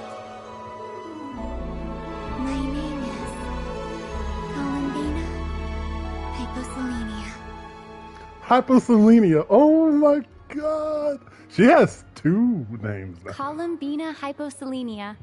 That's a wonderful name. That really is. I never thought that Columbina would become my real name.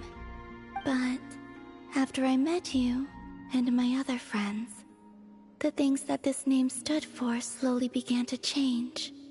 It went from being a Fatui code name to something my friends call me.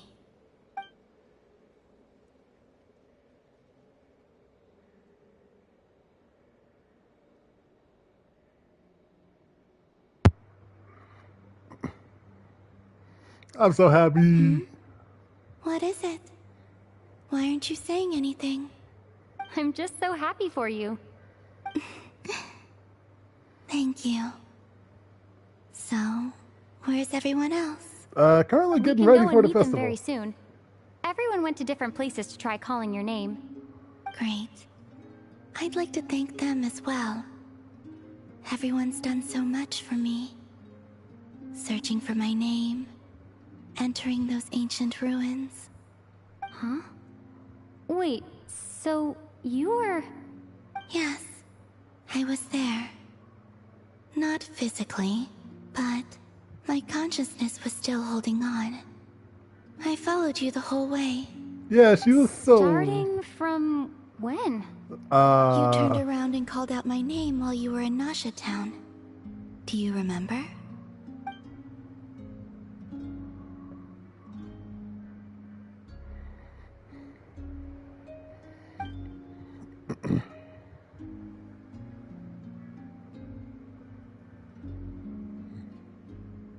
Let's go. We don't want to keep them waiting. Sure. In that case, come with me. But... Hmm? Before that, could you call my name one more time? Sure. Come with me, Columbina Hyposelenia.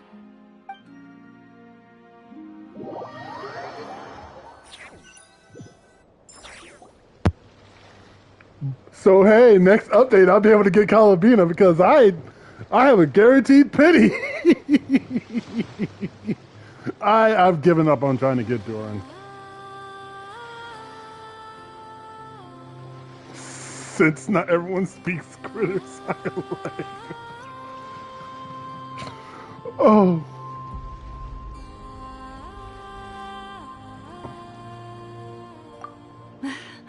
Columbina. Oh, this truly is wonderful. And she's hugging. Llama, I can't breathe.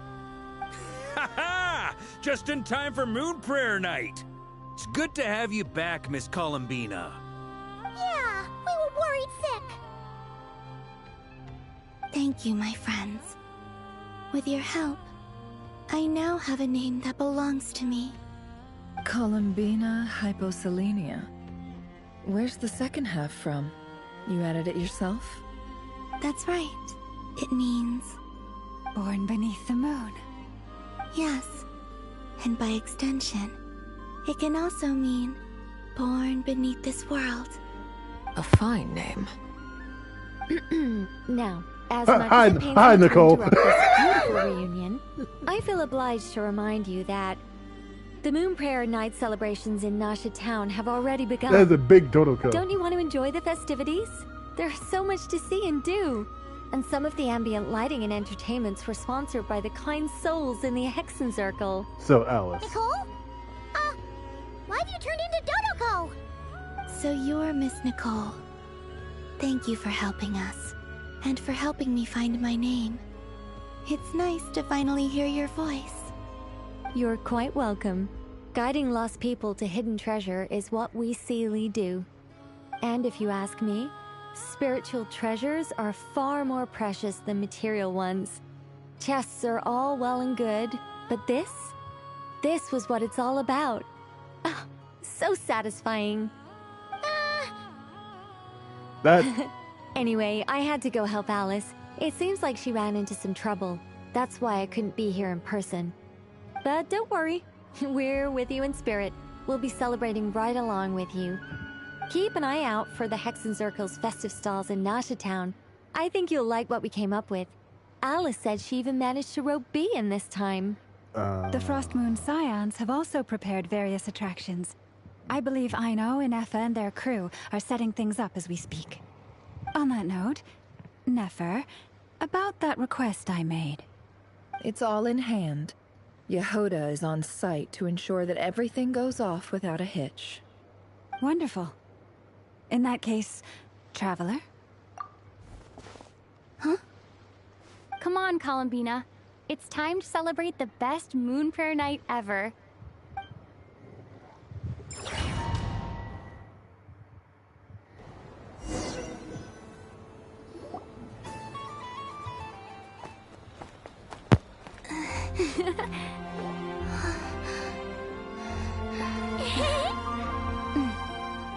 Hey, young lady. Would you like some Moon Prayer Night candy? Happy Moon Prayer Night. Oh, yeah. I almost forgot to say. Welcome home, Moon Goddess.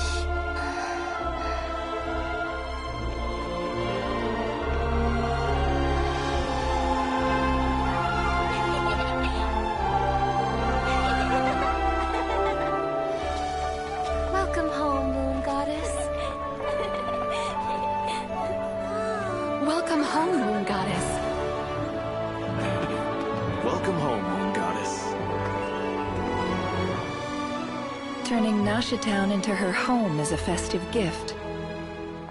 A rather brilliant idea. Perhaps this is what Nodcry, Columbina's home, should have been like all along.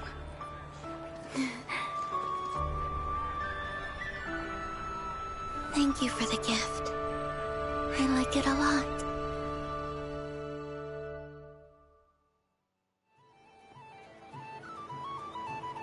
This feels like the surprise of my life. I do.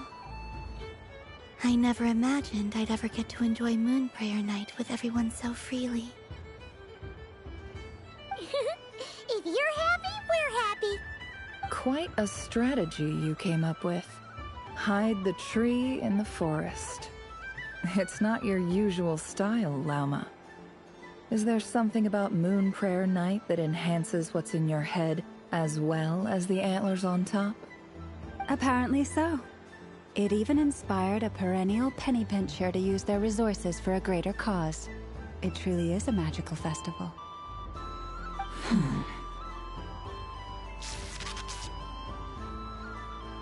I see it now.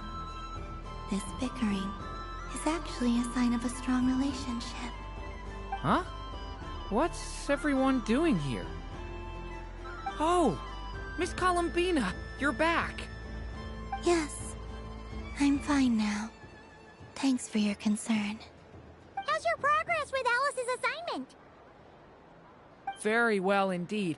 I've never heard her sound so excited. Not like this. This time her excitement seems more serious. Seems like she's had a major breakthrough. She said she'll contact us once she knows more.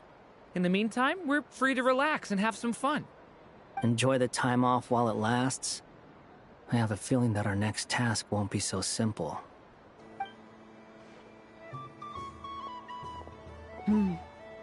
I should go. I still have a few things to attend to at the Frost Moon Scion's stall. And I think I'll take a look around. With any luck, this once-in-a-year festival will come with once-in-a-year opportunities. Hold up a second. Where's Varka? I believe he made a beeline for the flagship the moment he entered Nashatown. Yep, sounds about right. That's Mondstadters for you. They know what they want when festivals roll around. Goodbye for now, Columbina. I hope you have a wonderful night. I will.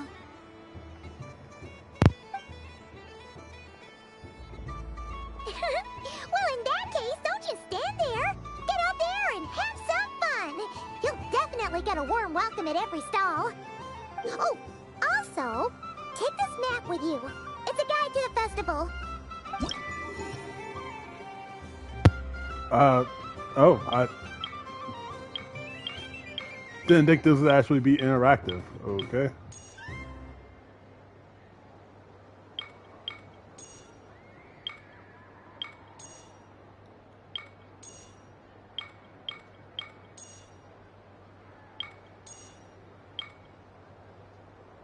The Frost Moon Scion stall is over here. Lauma's invited a whole bunch bunch of cute animals to celebrate too. Over there is the Hexen Circle section.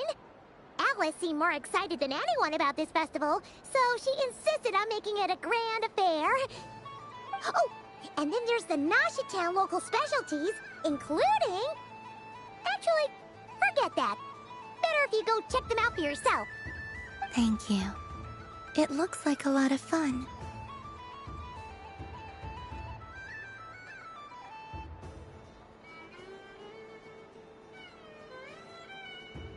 You're not coming with me? We'll be around. But don't you want to browse by yourself for a bit first?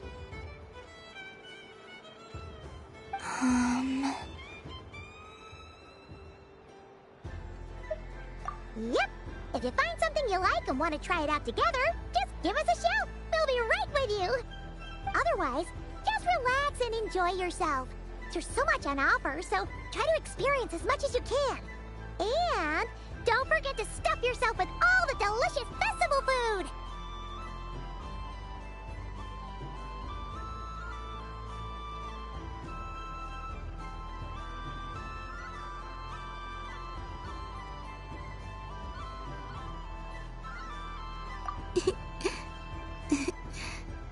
All right then.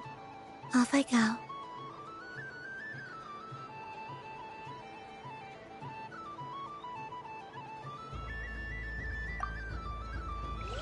Where should I go first?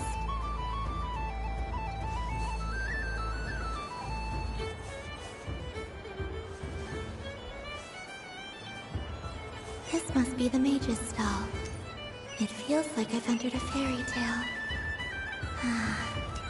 How lovely.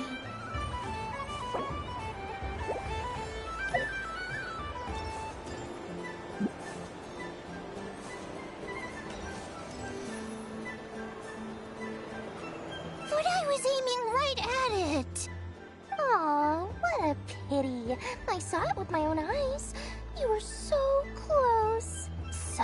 So very close. That's not true! It dodged out of the way right as I was about to snag it! I'm sorry? You heard me! This paper frog can move! I swear! Dear, oh dear, what are you saying? How could a paper frog move? Unless you believe there really is magic in this world. But even if I, the mere humble merchant that I am, knew such magic, surely I would not use it on a paper frog. I'd sooner give Mora legs, so I could walk right into my purse. My dear, dear customer, why not have one more try? This time I'll give you 12% off, a very generous discount for one of my most regular customers. Just think about how much experience you have under your belt now. You're sure to win the next one. Darn, I used up all my coins. I'll be right back. Just gonna fetch some more from my house. Take your time, but don't take too long. This event is Moon Prayer Night only. Miss it, and you'll have to wait a whole year before I'm back. Next customer, please. Welcome.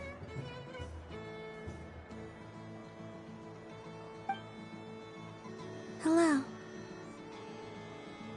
Whoa! What's this big one doing over here? How do I tell my employees not to go running around this time? Shooting them a glance won't work. I haven't known them long enough. Dory? Why, hello there, Miss Columbina. Would you like to play my ring toss game? The rules are very simple, and it's easy to get the hang of. How much for a round? Oh, first time's free. Not a single Mora. After that, well, we can cross that bridge if and when we come to it. But with your sharp sharp skills, I'm sure you'll win all the prizes in one fell swoop. That was an obvious enough hint for them, right? Right?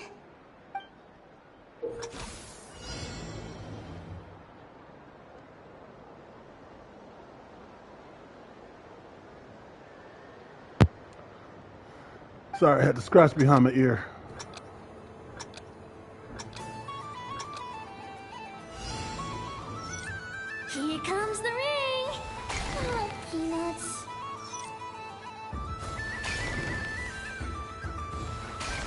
change tracks. Roselle, should we move or not? Just a tiny bit. All right, then I'll... Oh, sugar plums, not the clock hands. How do I move the legs again? Thank you, camera stick.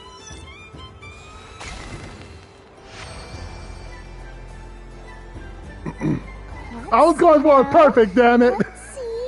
God damn. Wow, very good. That's the highest score we've had all night. And here's your prize. What Now, how about another round? As for the cost... Happy Moon Prayer Night, Miss Columbina. Happy Moon Prayer Night, Durin and Hat Guy. Are you here to play the game? His name is just now officially Hat Guy. I love it. Yes. Thank you for the two differing answers, you guys. You said we were just coming here to say hello. I did, but then I recognized a few more people as I got closer. Do my eyes deceive me? Is that... It's our little dragon. He's all grown up. Someone's popular. Well now, since you came all this way, why don't you try out this lovely game we have going? First try is free. He'll have a go. I'll pass. It's only one free try per customer. You can't give your try to him. I'm aware. How has Elder Almond been lately? He's in great shape. He goes for a run in the forest every morning to stay fit and healthy. He tried to go boat racing with Firecracker a while back, but he couldn't even make it onto the Lotus Leaf. Firecracker was in fits of laughter. How about you, little dragon? Can you still fly? Yes, I can. But you've become less chatty. Has growing up been tough on you? We call that maturity. You know, the thing people sing about. The knight wields a sword of stone to defend those hearts that are made of gold. Stone is very heavy. That's what keeps him from talking too much. That's awesome! I want to be a knight when I grow up too.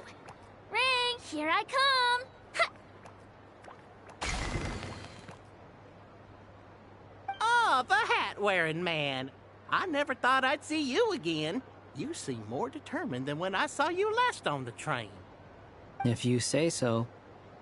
Oh, I do say so. The people you once helped see it clearly. It's because you are once again on the right track.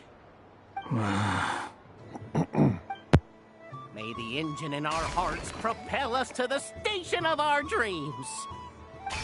I can move! I can move now, Roselle! What are you doing, running into the rings like that? You got them all so quickly! I've never seen anything like this in all my travels! Is this guy actually an old friend of theirs? But how? They're origami animals and clockwork people from a fairy tale! Getting to know them would be quite an arduous task, unless they share a hometown? I have to get to the bottom of this. Next time I see the Great Mage Alice, I shall demand answers. Thank you, Dory. I had a lot of fun. Now for your prize. Where did I put it? Give me a moment to dig it out. Oh, sweet grand prize. How I wish I didn't have to let you go. Good thing I've already turned a profit from the customers earlier in the night. Otherwise, I'd have wasted all my hard work. Okay, I'm back. What? I leave for 2 seconds and someone's already claimed the grand prize? Oh, well, these things happen, you know? Perhaps you'd be interested in one of the other prizes instead. We've got all kinds of wonderful goodies here. Is this the thing you wanted? Here, you can have it. Huh? But... Don't worry about it. It will be happier with you. Oh, thanks so much, miss. Moon Goddess. Goodness gracious, Columbina. Give me strength. How am I supposed to make any more money from this child at this rate? Daddy, look! That's the game I was telling you about! Forget it. She is the moon goddess after all. I'll think of some other way to swing this. Is that guy Maybe I can try to sliding? hook this new kid. Huh? Oh, someone already won the grand prize. You can take mine if you want. What? Why? Why are all these bleeding hearts coming here to ruin my business? Happy Moon Prayer Night, everyone.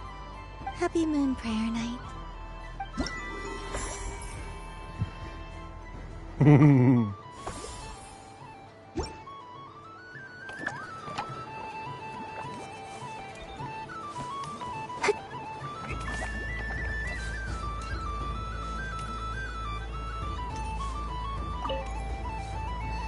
So, it's all three of you here. I wouldn't say it's unfair, exactly. I mean, your voice goes right into people's heads. How would you explain that to the kids? You can't just explain it away as magic. Is something the matter? Ah, Miss Columbina! No, nothing you need to worry yourself about.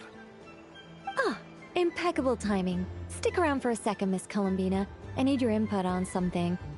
This self-proclaimed Knight of Justice has yet to give me a satisfactory answer. I, for one, would like to hear your verdict on the matter. Hey, now, I left the flagship just to help you out, Miss Nicole. What's going on? So Alice and I are both using long-range remote control spells that work on similar principles, allowing us to attend this festive fair in Dodoco form. Sorry, let me backtrack a little. While similar, there are some key differences.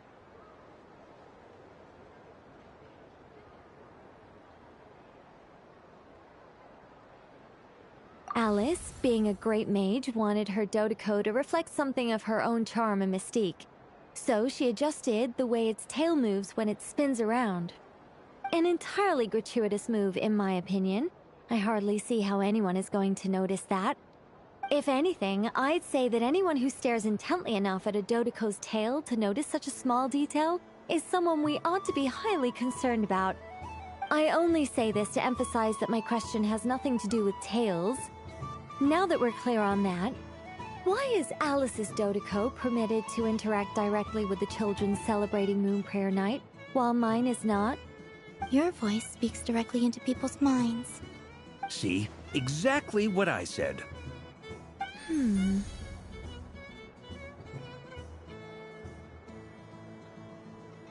Miss Nicole? Ugh, I can't stand it. I know that probably makes me sound like a whiny child acting out in front of their parents. And it's a little embarrassing now that I think about it.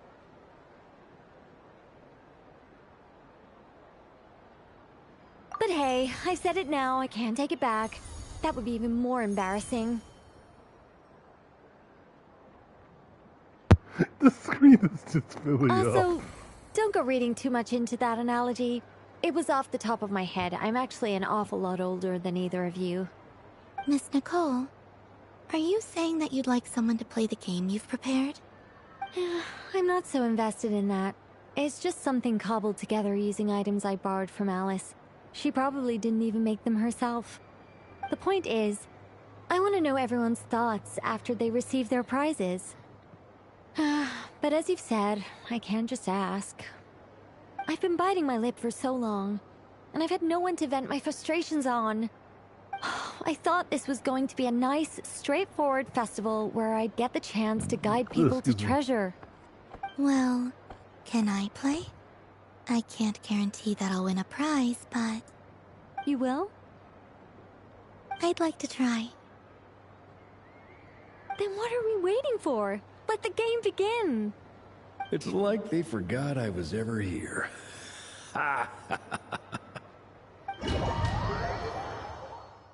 Did I just enter a domain? I did, okay. Oh, no. I'm essentially playing pinball right now, aren't I?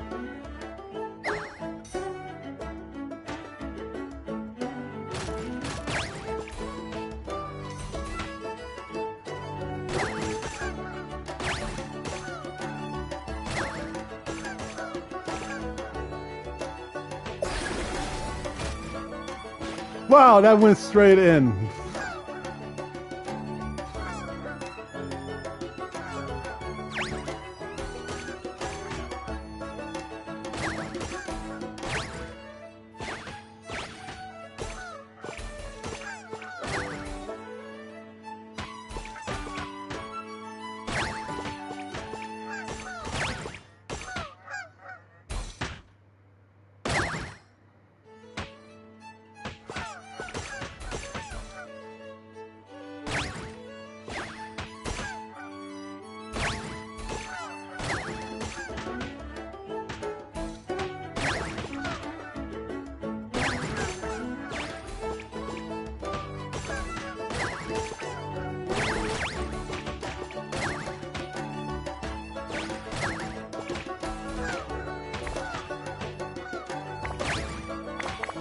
This is oddly very adorable. I think I have to play that bit, by the way.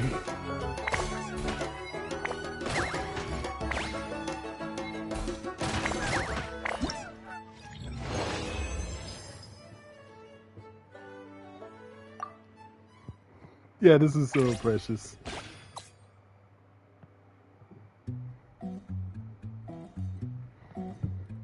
Huh? I'm about to say the music changed.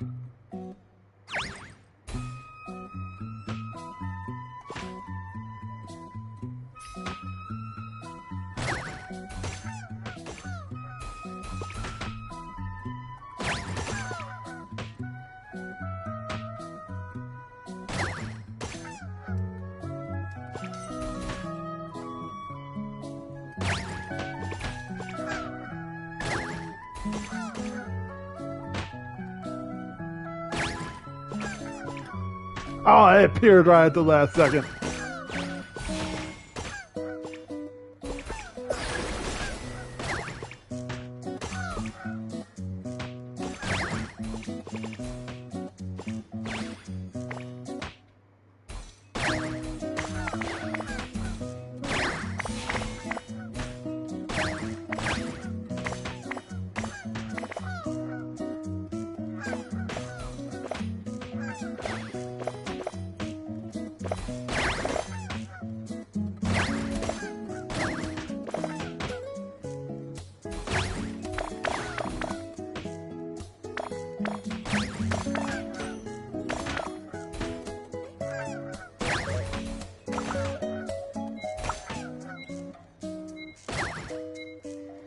This is just relaxing. That's why I'm not really seeing anything.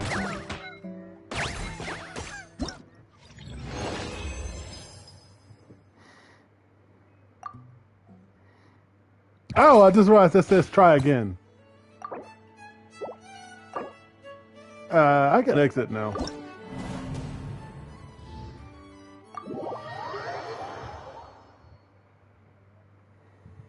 Congratulations, Miss Columbina! With your great wisdom, you have overcome every obstacle in your path and conquered the great challenge posed to you by fate. Fate? Well, something to that effect. If you prefer something more poetic, it could be the icy winds or the dawn. Anything you like, really. You could even go with the challenge posed to you by Dodeko, if that's what you're into. Anyway, you can take or leave my suggestions. Moving on. All my hopes are now resting on this. Can I open it now? Stop teasing me. Please, I'm begging you. No more talk. Just open it. Wow. What a lovely sculpture. Wait, how can Classic and cute at the same time. Thank you, Miss Nicole. I'll always treasure it. Ah, there we go. Music to my ears. You have my sincerest gratitude, Miss Columbina. Thank you for sharing your precious time with me. You and know, fulfilling my after wish. playing a few events in the past where there's just Dodoko's talking You've all done much to help talking me. to the player, I And guess still, I'm just used to it I'm now. the one receiving all these gifts.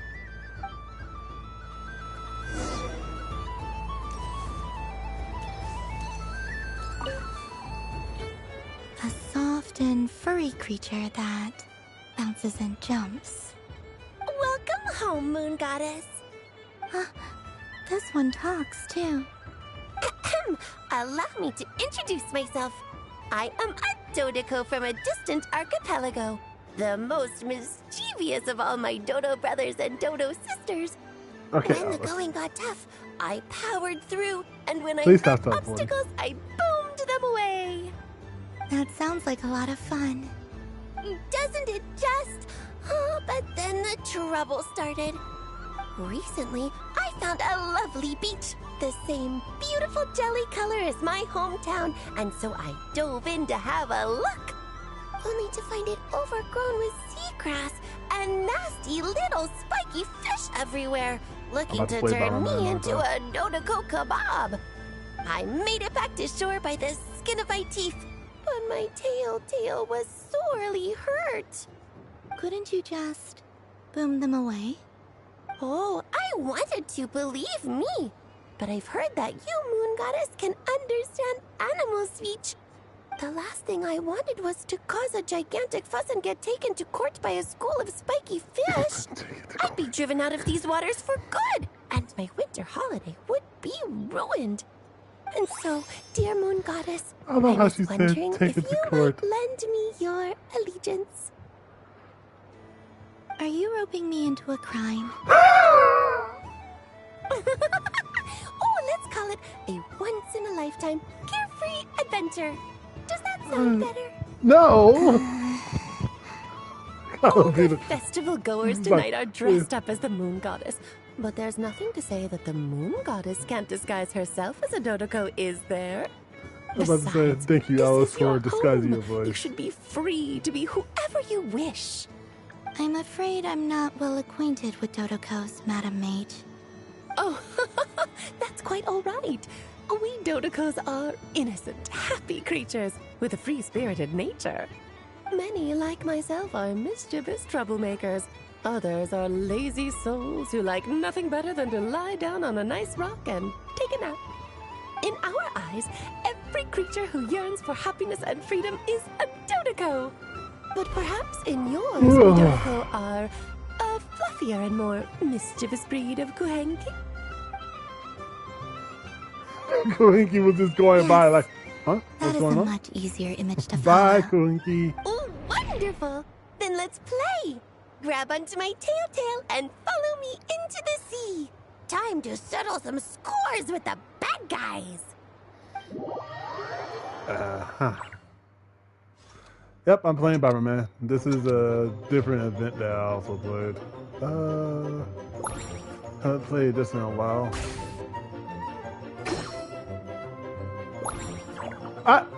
My stupid controller.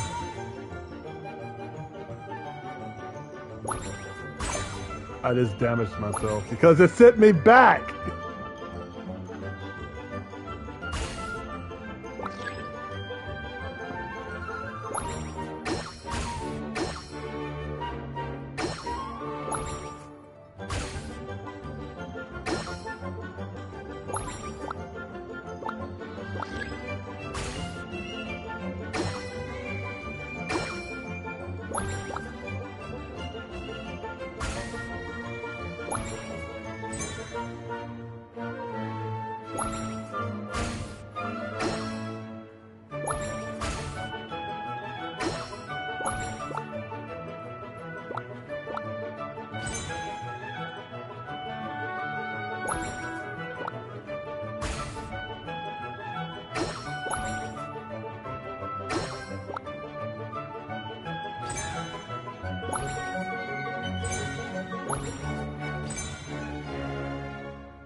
Worth it.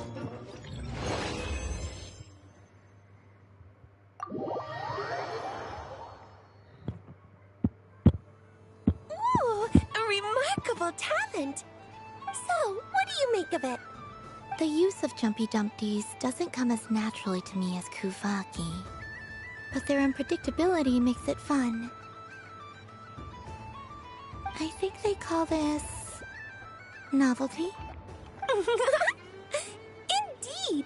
And how did it feel blowing those pesky nuisances away? Not bad. Any guilt? What do you mean? Oh, wonderful! Lovely answers to all 3 questions. You've passed the safety test. Now I can give this special bomb to you as a souvenir.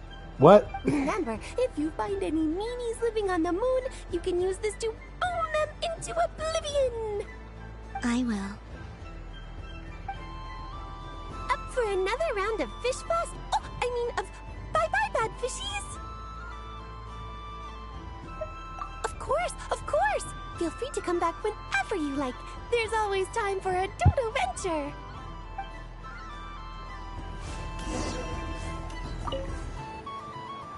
Welcome home, Moon Goddess.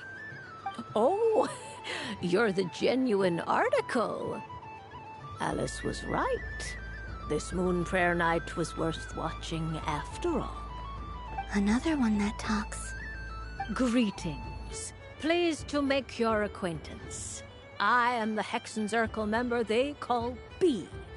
Barbeloth Trismegistus. Columbina Hyposelenia. Pleased to meet you too.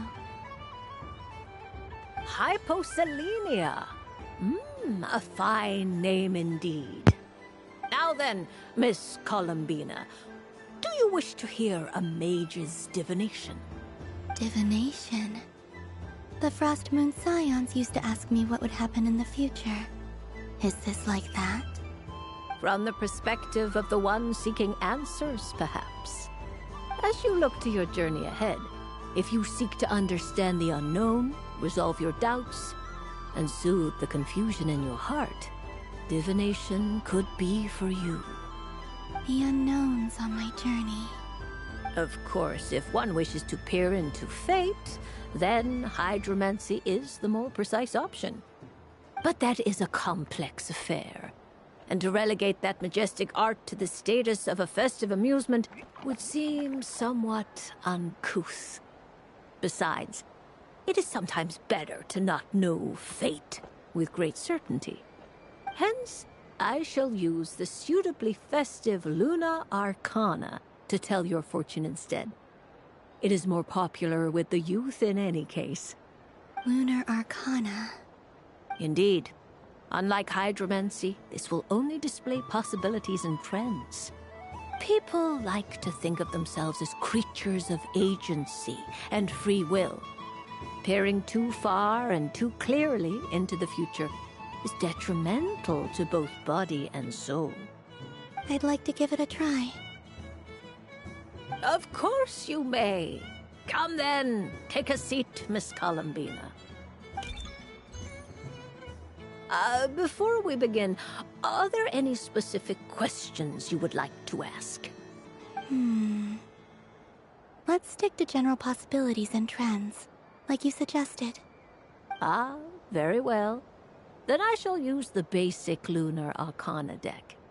Now, try to relax.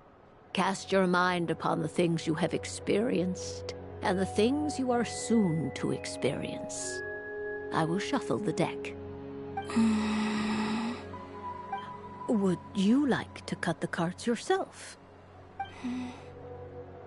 You do it. No problem. Now then, to make things easier for the Seeker, that is to say, you, I shall decipher the cards from your perspective.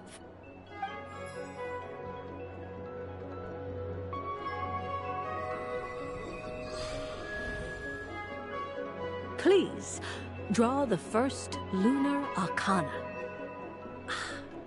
This represents destiny and is the foundation for the divination as a whole. Now, draw your second card. This will stand for the past, the sum of all your experiences that have come before. And now the third arcana. This is the present, your interpretation of the current moment.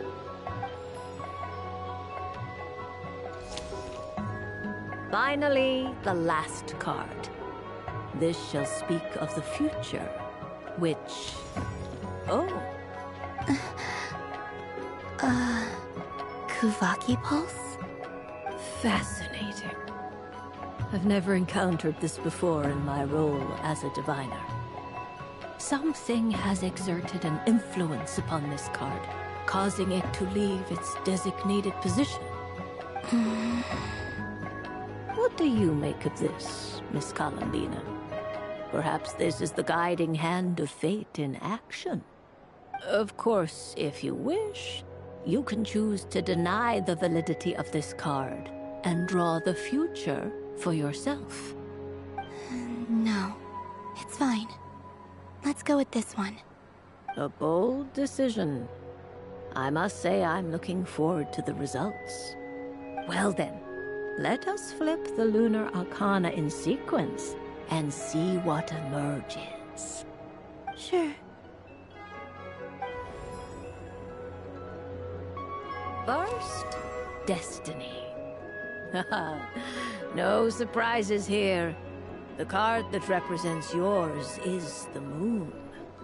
The Moon. Indeed. The Moon can represent the truth at some times, but deception at others. False peace, destructive calamity, and the world-changing power that lies within. When the Moon is placed on the Destiny tile, it indicates that your destiny is not what it may appear on the surface. Instead, it may yet have a hidden side. It symbolizes a journey through the fog, fraught with uncertainty and deception, where one must face inner challenges head-on. I don't understand. Patience, my dear. This is but the first card, which serves as a basis for the interpretations that follow. Our divination will only grow clearer from here on out. Now then, flip the second card, the one that speaks for the past. Ah, the Hermit, but inverted. Inverted? Yes. The Hermit symbolizes solitude, introspection, and the pursuit of truth.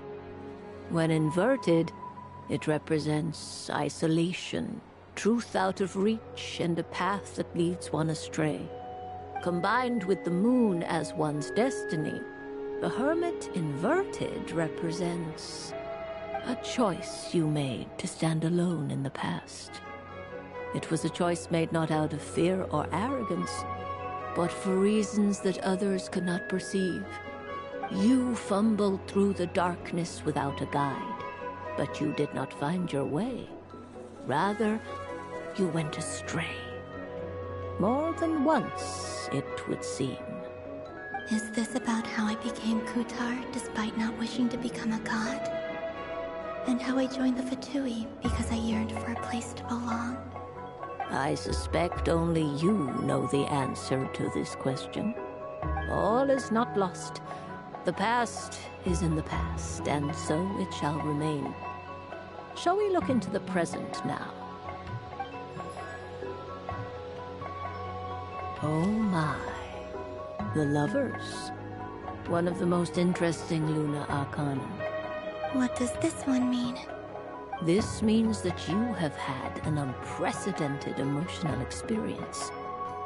The joy of finding your soul becoming intertwined with that of another. A precious and wonderful thing indeed. It's true. I've made a lot of friends recently, and they are very good to me. I like them a lot. That sounds lovely. I am most delighted for you. The Lovers can also represent important decisions, perhaps related to a parting of ways. Now, if I were to guess... Yes. My return to the moon. I understand. Parting with friends is never easy, Columbina. But rest assured, this is not the end of your journey. There is always another story waiting to be told. The future always lies ahead. The future. Well now, it's finally time to flip this most mysterious of cards. Why did it appear? And what does it wish to tell you?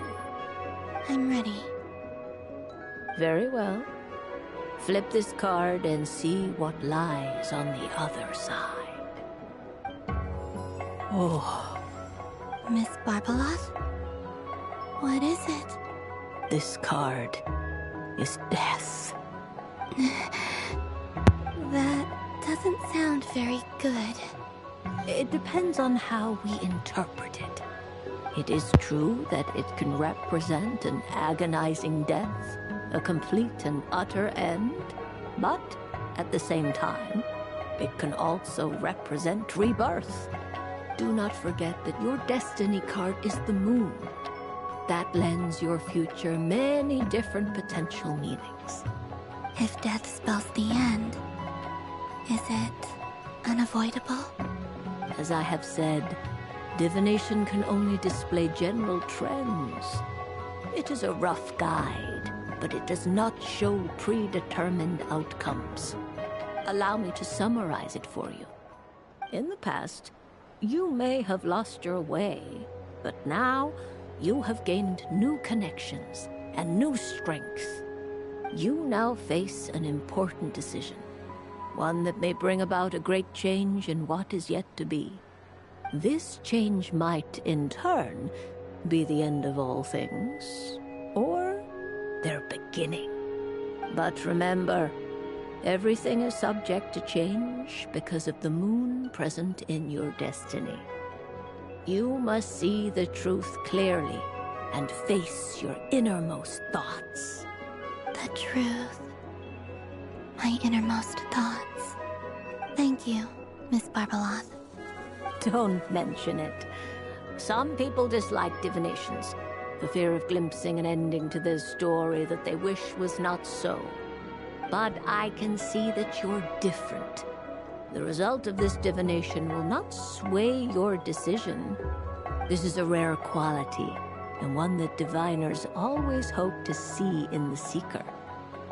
We are here merely to guide, not to exert undue influence. I understand. Go then and illuminate your future, Miss Columbina. The moonlight that shines from you now is most captivating.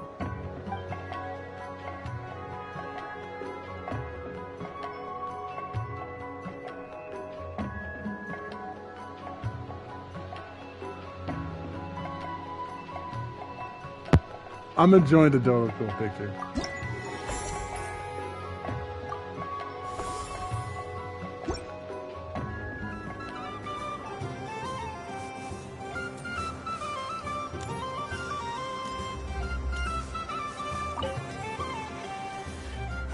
It'd be rude to just leave without saying anything. But at the same time, I don't want to barge into their lively conversation just to announce that I'm leaving. I guess I'll just wait a little longer. Huh? Albedo? This sketch is for you, Grandmaster. Oh, a gift for me. Thanks. Let's see what you've done for me. The North Wind left in a lurch.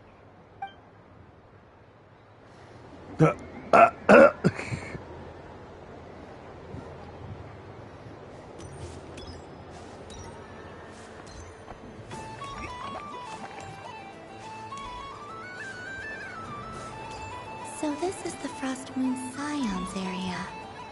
It feels very familiar. But everyone looks much happier than usual.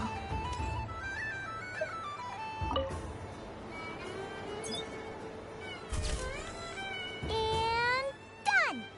Here, take a look! I think it looks quite funny. Well, Paimon thinks it's super cute. It looks like a silly chic badger and a rhyme-horned deer that's about to fall asleep.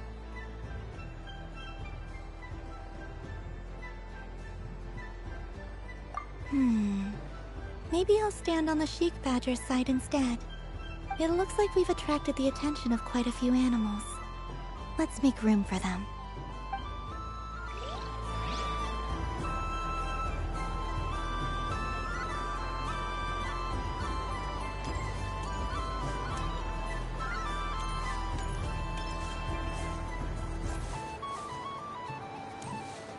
God dang it. If this were any other day, I'm sure it would make for a great photo opportunity. But Moon Prayer Night has rendered my antlers uncomfortably large. Doesn't it look like this rhyme-horned deer has 2 sets of antlers?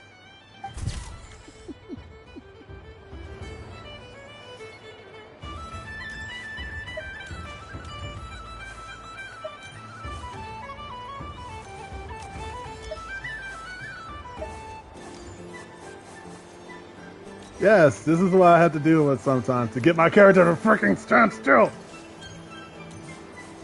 Actually.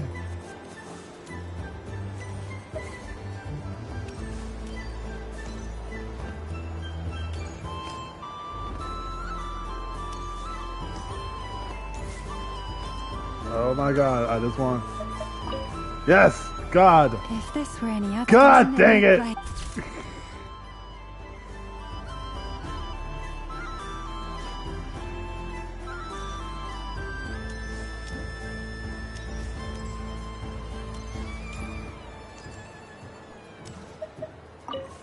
God. That was just funny, I know. It was just, you're just gonna see it. Dodoko's Whirligig! Come check out Dodoko's Whirligig! Really, Gig? Ah, welcome home, Moon Goddess. Might I ask what this is? Ah, it's a very special amusement sponsored by the Great Mage herself. Ride on a soft and furry Dodoko and embark on an unforgettable adventure. I say that, but I'm just following a script here. Who is this mage, anyway? And what the heck is a Dodoko? I'd like to ride. No problem. But, are you by yourself? Is that not okay? Oh, no, it's fine. It's just that each Dodoko can accommodate 2 passengers. Would you like to bring a friend along? My friends... That should do it. Now, we just need to get everyone else to draw something on it too. But we gotta keep it a secret from Columbina. Traveler.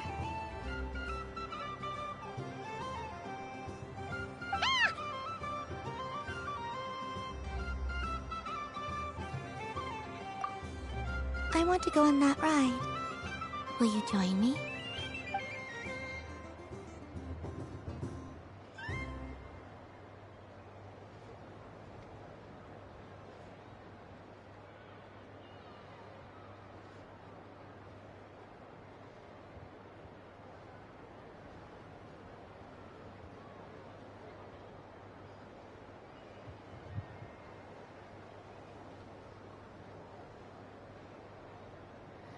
Oh, Let's sorry go about then. that.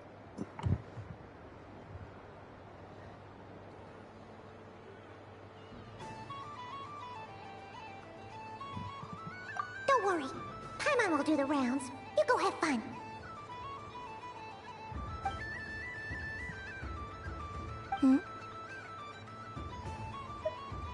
All right.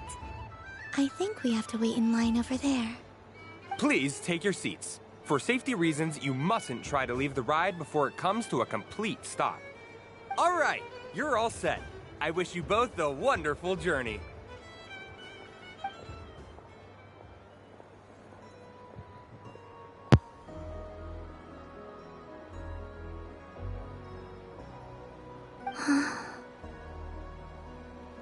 Not bad.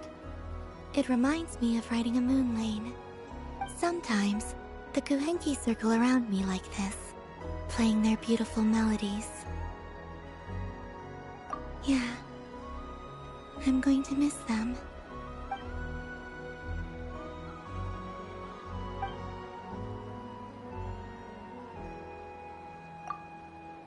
It does. I've felt scared in the past, too. But this is a little different.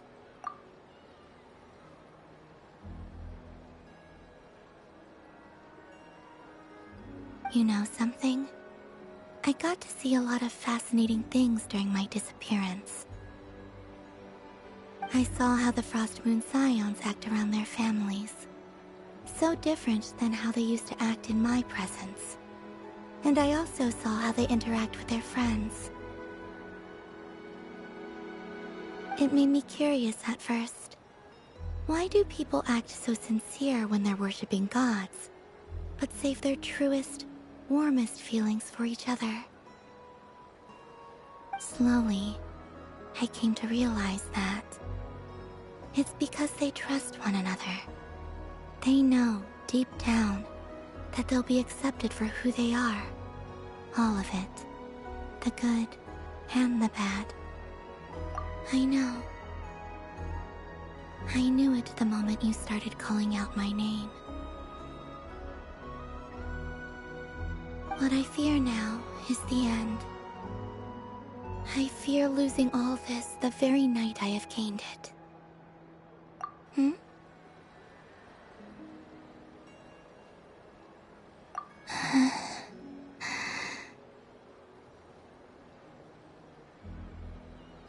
Thank you for this conversation.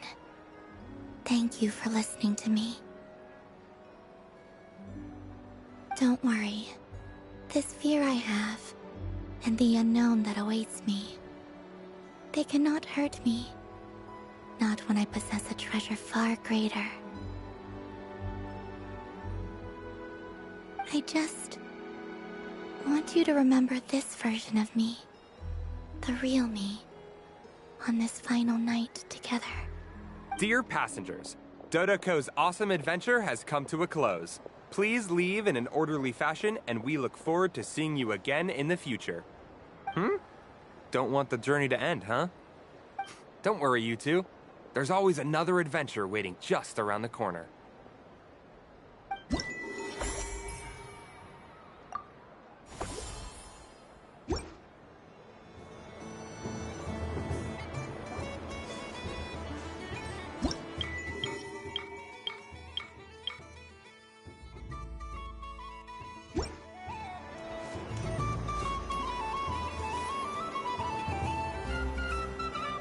Wow, the Frost Moon Scion's stall looks kind of plain, but it's pretty cool once you get into it. I don't go to Hisi Island much, but it's got that, like, old world cultural feel. And if culture means we get more festivals, I'm all for it! Hello, Yahoda. Columbine... hello, Moon Goddess. That was too close. I almost gave the game away in front of the staff. Oh, wait, what's the deal with her shoes? They don't make a sound when she walks. I could do with a pair of those. Do you like balloons too? Balloons? Oh, you mean those? What's so fun about balloons? I'm not a kid anymore. They're probably more up Aino's alley. Yes. The animals seem very curious about these strange flying objects. I was drawn here by their voices. I recently learned a fun new game you can play with balloons, so I decided to come and give it a try. A new game?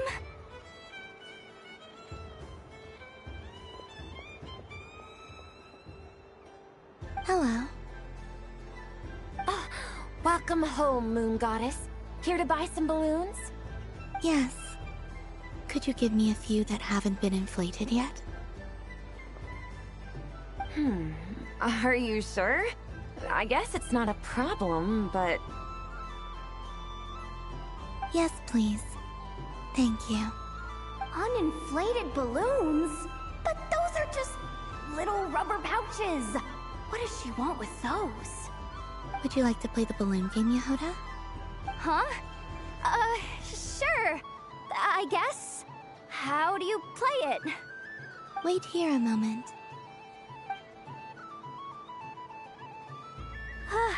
Oh.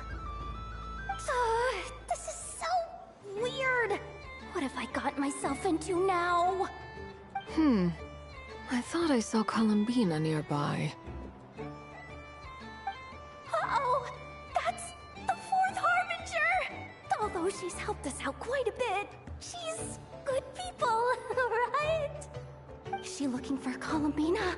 Oh, guess that's my ticket out of here. I'm not sure my heart can take being sandwiched between two Harbingers.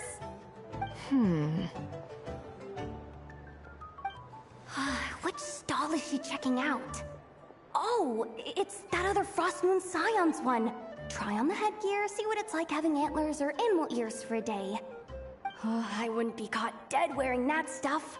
So embarrassing. I love how Yehoda gear to in, carry as I it guess. is. Wait, what? She put it on? It takes some getting used to. I wonder if this is what it's like for Lynette.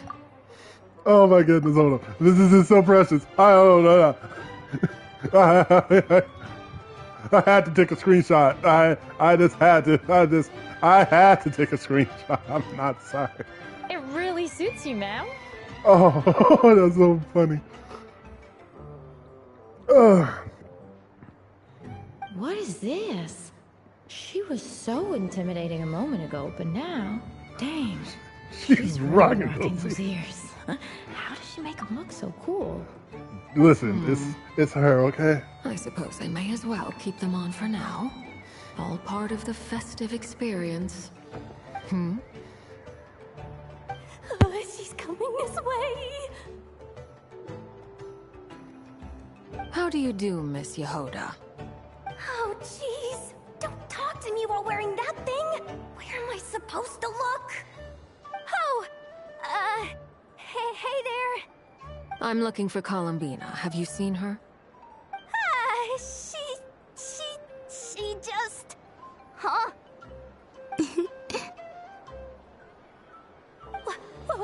Wait, is that what she meant by balloon game? Yeah. Huh? No fair! How come I get caught in the crossfire? An ambush from the rear? Is this a declaration of war, Columbina? Would you like to play too, Arlecchino? Seriously? Are they gonna start some beef right here, right now? Gladly. That said, I believe there is another who would like to join. Boss Nev! Thank goodness! You've gotta get me out of here! Things are kicking off big time! Hello there. I'd like 10... no, make that 20 balloons, please. Uninflated. What? Miss Moon Goddess, I hope you're prepared to pay the price for assaulting my employee. Welcome to the game, Nefer. Sorry. Just to be I clear, had to. let's keep this a fair fight, okay?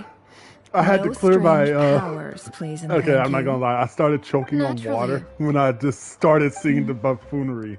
Don't just stand there, Yehoda. This is so Aren't you going to stupid. team up with I me? love this already. Do I have to? Of course.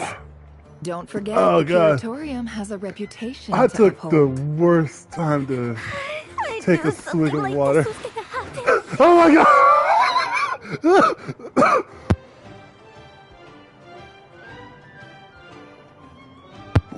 Help me. Help me. Poor Yehoda. Oh god, this is just making me cry in happy tears so much today.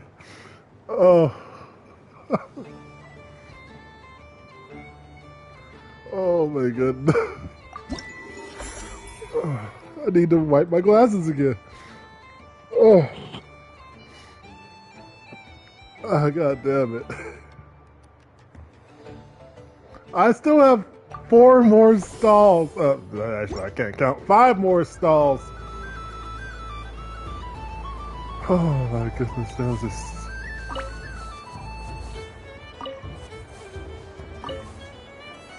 I've seen Lenny and the other children play this game before.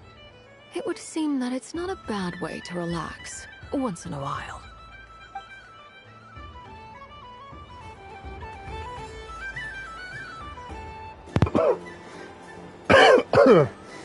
Oh.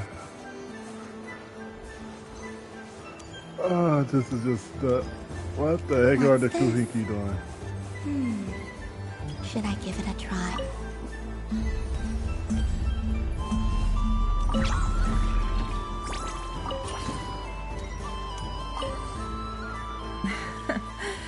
That was fun.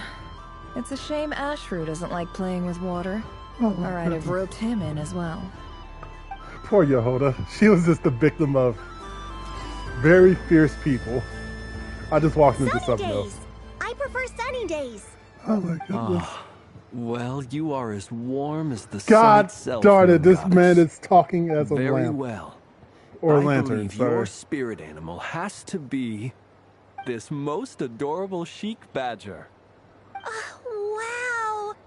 Thank you, Mr. Talking Magic Lamp. Have a very happy festival, Moon Goddess. Glance? That's you, isn't it? It's our little secret, my dear traveler in Paimon.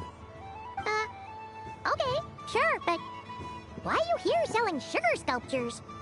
Everyone celebrates. I might in have their a own headache right way. now. Holy crap. After gazing into the God, abyss and spending that time took me around for a gravestones ride. all year, what better way to relax than to see sunny smiles? I on the legitimately had to faces of the walk living? away while I was choking. Besides that, God. I like to think of myself as a fair judge of character.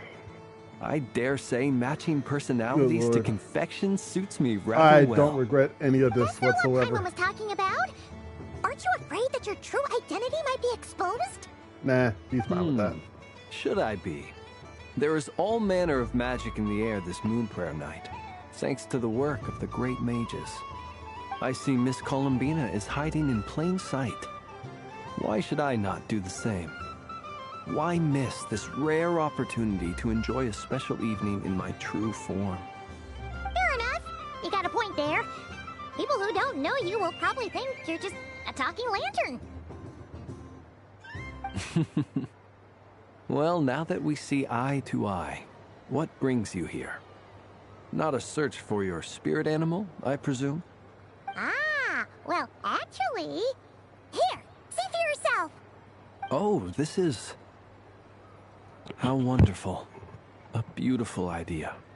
Yeah, we just met Barca, and he said that having everyone draw their own section was kind of boring. So, he did your bit for you. Ah, Varka. Ever the maverick. I see his artistic skills are truly one of a kind. In that case, I shall paint something on Mr. Albedo's behalf in a short while. Oh my goodness, you guys. Why not now? Ahem. Welcome home, Moon Goddess. Phew, that was close.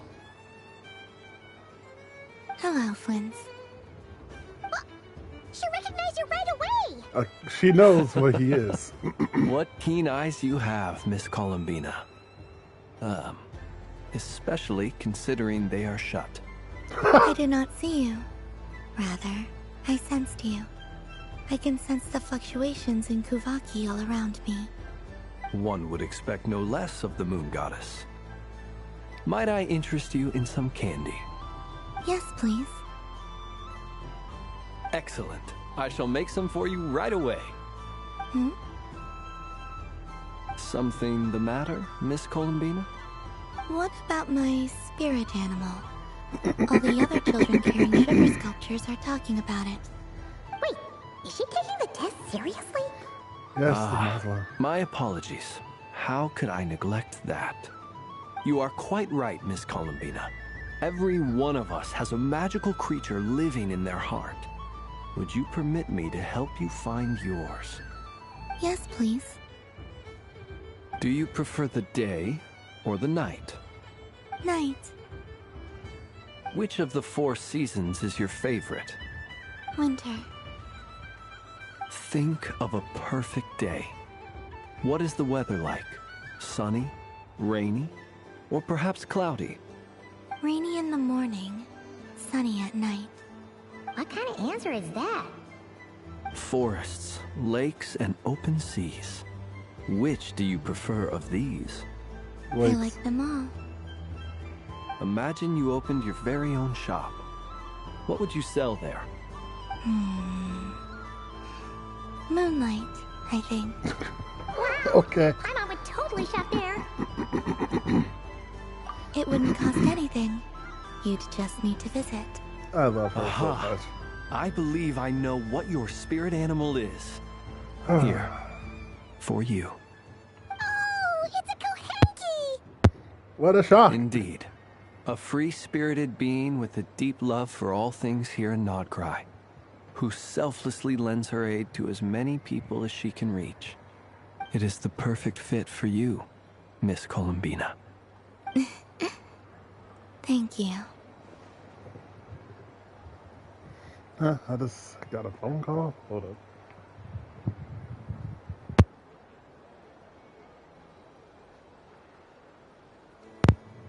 Never mind. It was a scam.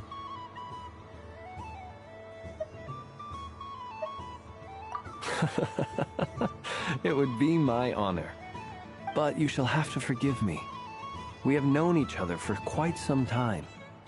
I doubt there is any answer I could give that would come as a surprise to you. So instead, would you accept this sugar sculpture as a token of our friendship? It's a lantern. Hey, why don't you two go enjoy your candy over there? Paimon wants to try out this spirit animal thing too. Right, Blintz? Come on, play ball. I got this drawing done. But I want to hear Paimon's answers. But it'll probably take ages. Paimon's a complex soul. And we don't want your candy to melt while you wait, huh? Oh. Okay then.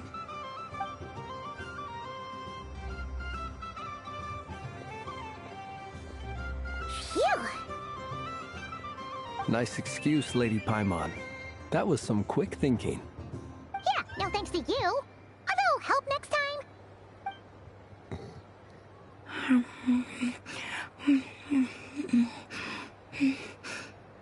It's sweet.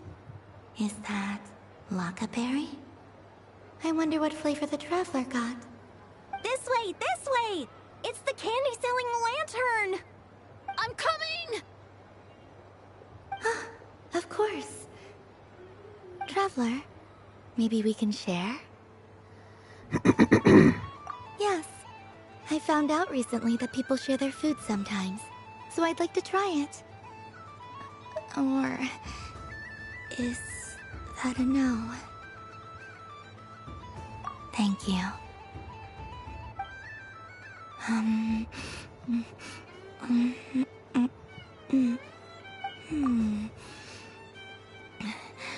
Yours is a little more sour than mine. Here, you try it.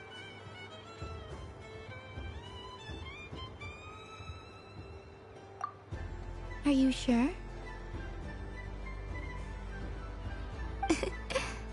Amazing. My sugar sculpture has shrunk, yet my heart is filled with feelings of sweetness. I will remember this feeling.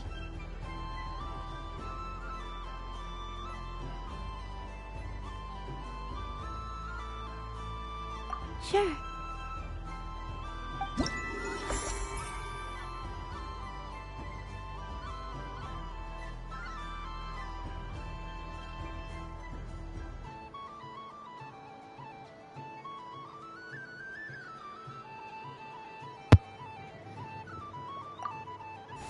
Alright.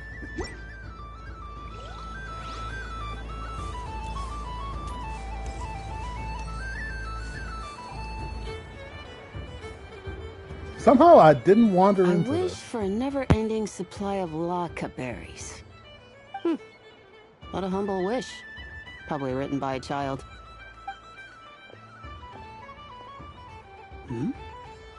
Is that Lama the Moon Chanter?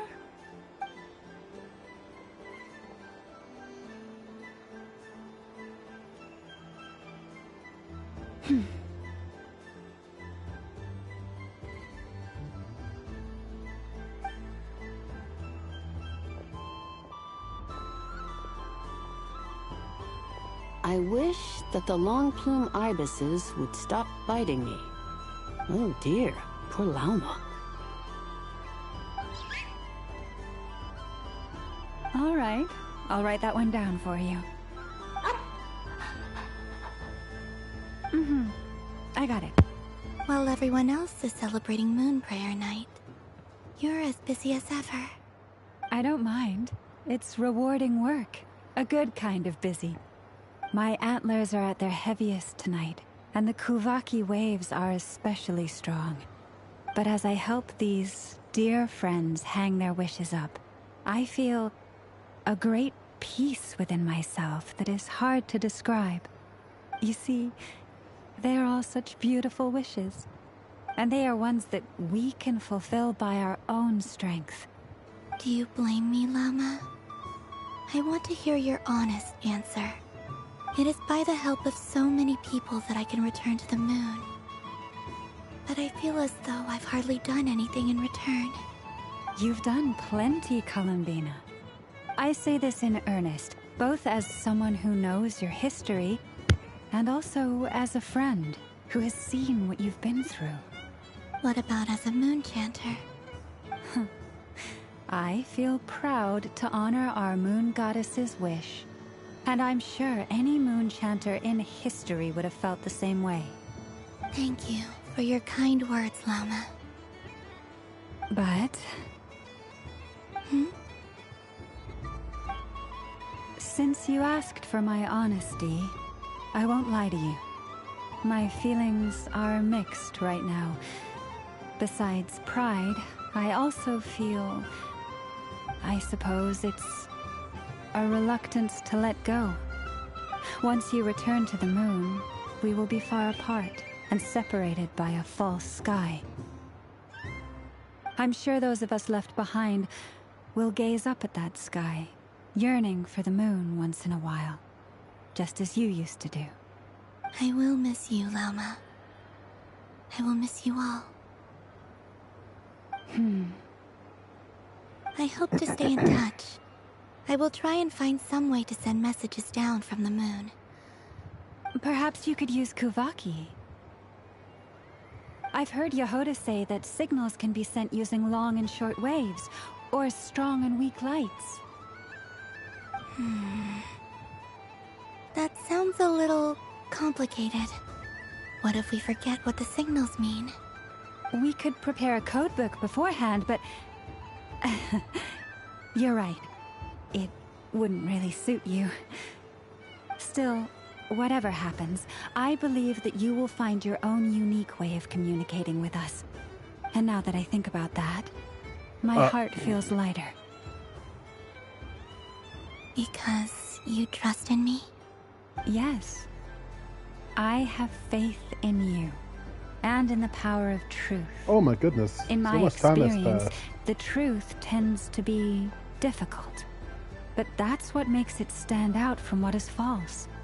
So I'm confident that your thoughts and your love will shine through the curtain of lies. We will know it when we see it. Thank you. Now, could you help me hang up my wish? Is this? I wish that all who dwell in this moonlit world can find a place to belong. And I wish that I shall one day see my friends again. It's 2 wishes. I hope that's not too greedy of me. Not at all. And I think you speak for us all with the second one.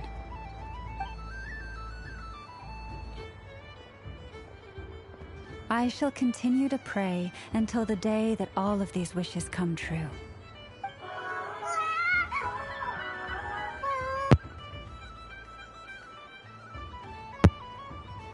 Hey, can you just understand that I wasn't paying attention?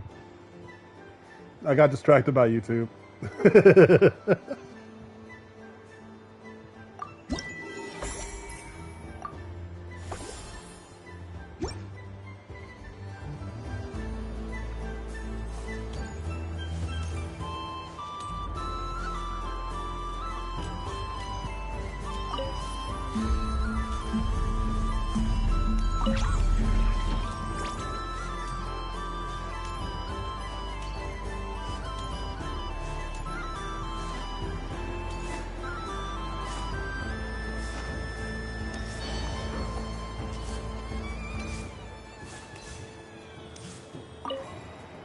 Happy Moon Prayer Night, adventurers. May you have a lovely evening.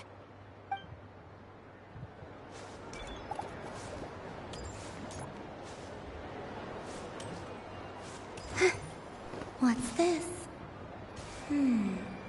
Should I give it a try?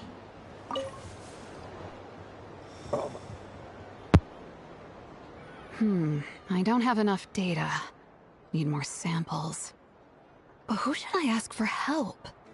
Is this one of the amusements? Or is it a research project? Bit of column A, bit of column B. I'm currently running some synchronization tests on these bots. Basically, you need to press the button to help them successfully obtain the treasure. But you've got to time it right. I'll record your data, which will be used to improve the robot's accuracy. But, ma'am, I mean, Moon Goddess, don't you think you should take your eye mask off first? There's no need. I will be all right. Okay then. Whatever you're comfortable with. Great. Then let's begin.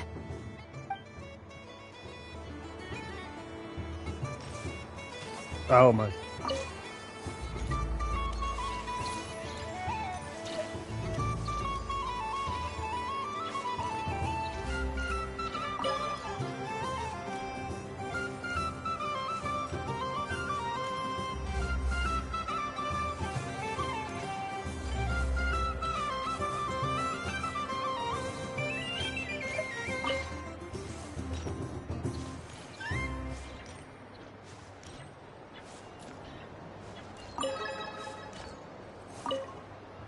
Would you like to try again? I'll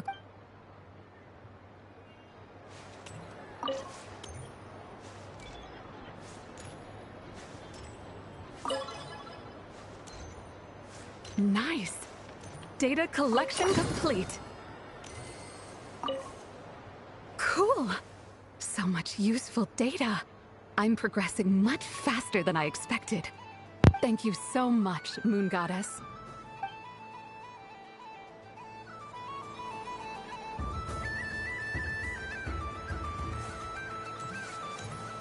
There are so many attractions here. Since I rarely get out, I might as well make the most of it.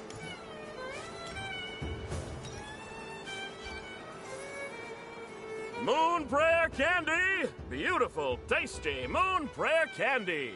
Buy a whole box, share it with your friends and family! Candy? To share? I wonder what flavors everyone would like.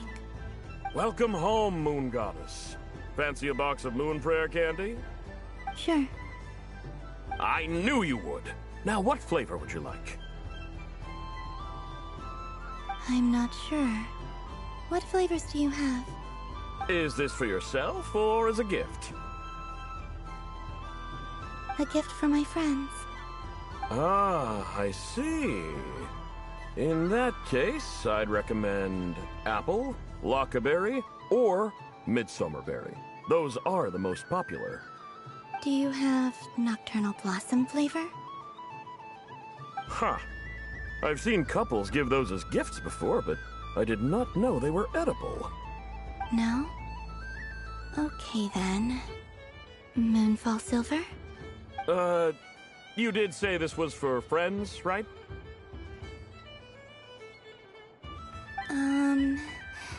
Maybe Metana, then. Hey, now that's a creative idea! I've never tried it before, but if you're happy to wait, I can see about whipping up a batch on the spot. While we're at it, you got any other ideas?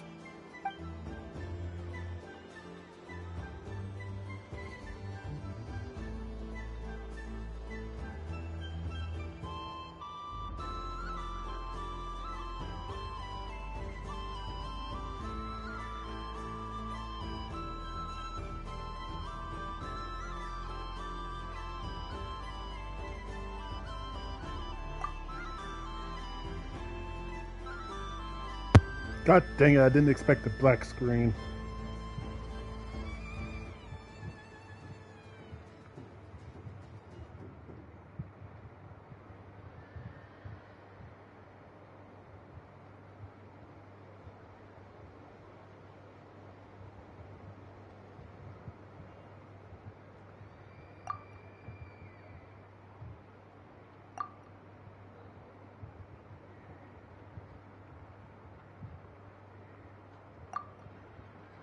Here you go. Every flavor you asked for is in there.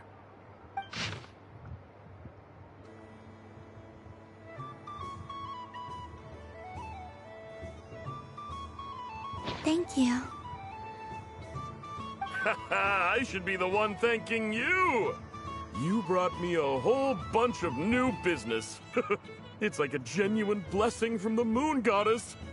I hope you and your friends have a lovely night.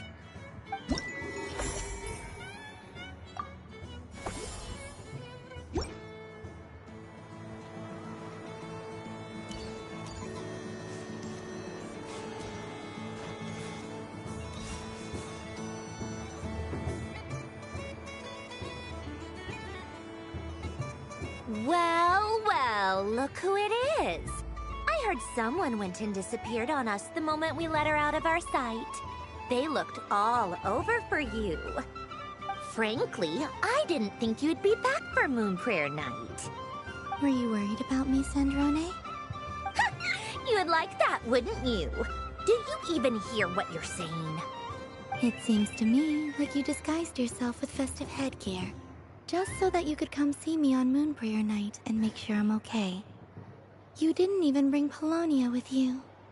You? I thought you couldn't see. I cannot. But I sense the confusion of those around us rippling through the Kuvaki currents. Based on what I know about you, let me guess what you're wearing. Is it cat ears? Shut up! I'm only here to protect the Fatui's interest in this territory. Running into you was pure bad luck. Really? But you were the one who asked Arlecchino to help everyone find my name. Columbina! Ugh! Just one more word, and I'll unscrew your vocal cords. It's Columbina Hyposelenia now. Tell someone who cares. I've missed you, Sandrone. The whole time I was gone, I was thinking. I hope I get a chance to say some ugly words to you. Is that supposed to be a joke? Anyway, let's go play that game. What? You mean that Frostfin whale? Yes. It's some kind of game where you get bitten if you step on the wrong tooth. Seems like fun. Who in their right mind would wanna... Because you're not a scaredy cat. Fine! You wanna play? Let's play. Don't complain when I kick your sorry butt. Lovely. You old geezer! I'm gonna beat the pants off you! Just you watch! I almost forgot. Sandrone? What is it now? You'd better not lose, or I'm going to beat your head in. What? Allow me to demonstrate since I'm feeling so nice. Oh my god, please don't tell me this is a rhythm game. Like this.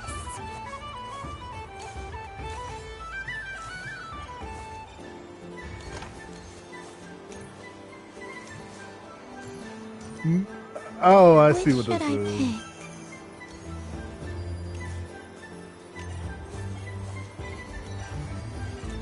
Yeah, it's gonna be hard for me to do this here, huh? Your turn, Sandrone. Oh my goodness. Hold on, give me one quick moment.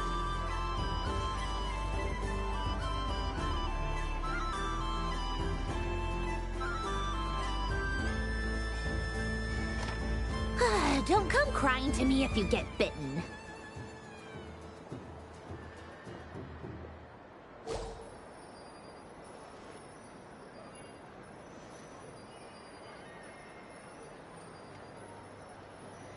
Okay, I just switched controllers. One that is somewhat better. Never the fuck mind, it is just as annoying.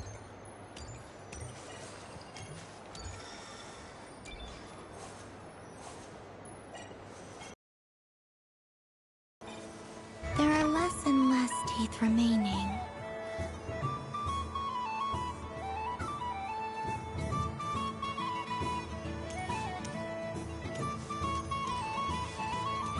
Huh? What's that noise?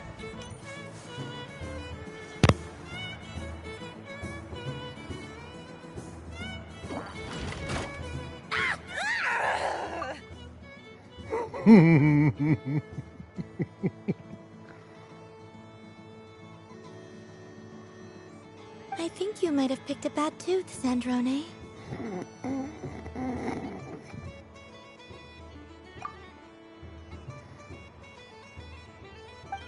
Shut it!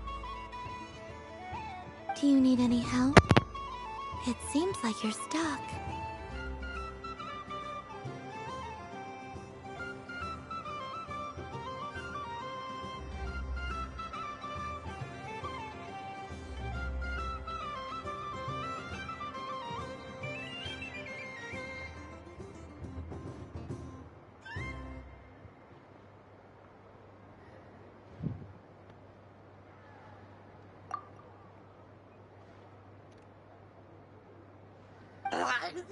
No!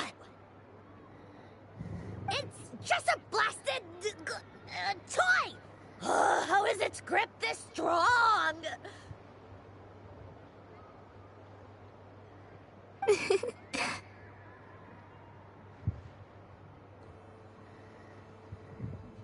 Stop laughing!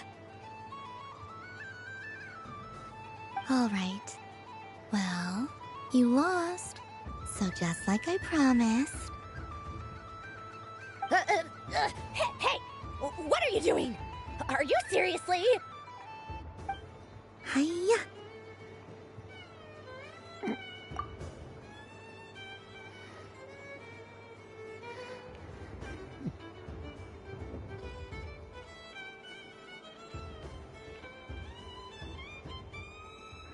Okay. Why you? Oh, just you wait. Just imagine I had a small laughing fit. Rematch! Are you alright, Sandrone? That was quite a strong bite. Are your clockwork parts? Quit your fussing. I don't need it. Alright. I'll go first this time.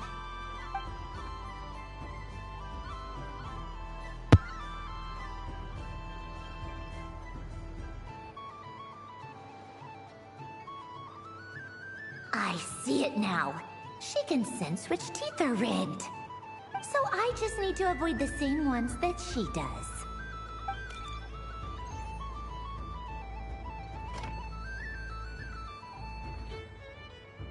This one... Seems fine. I don't think she's sensing. Avoided that one then? I don't think she's sensing anything. I think she's just actually guessing. My turn.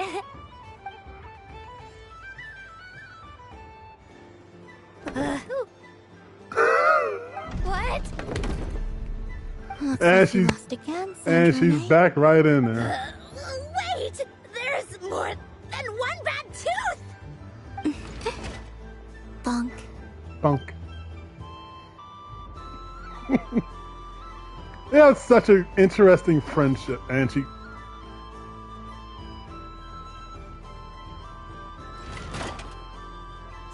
Stupid game! What idiot came up with this? I Are know. you alright, Sandrone? You said some nasty things just now. Oh, I'm peachy. Should I let you bonk me on the head as well? Ah, forget it. Come on, bonk away. It can be your consolation prize for losing so badly. Oh my gosh, she is it. just rootless sometimes. Always been so annoying. Singing right outside my door, inviting yourself to my tea parties, going AWOL. And now you're off to the moon or something. Of all my days with the Fatui, the times I spent with you, Arlecchino, and Rosaline, they were my favorite. I will not forget them. Just as I shall not forget this moment. We'll always be friends, no matter where we are, right? Who would want to be your...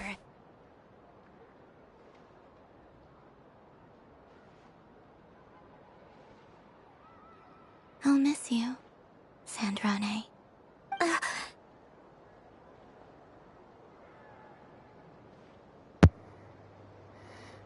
Friendship, friendship. Goodbye, Sandrone.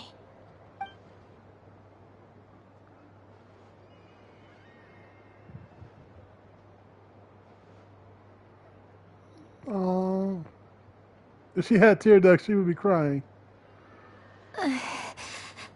I'll miss you too, Columbina. Sorry, what was that? Yeesh! No need to freak out.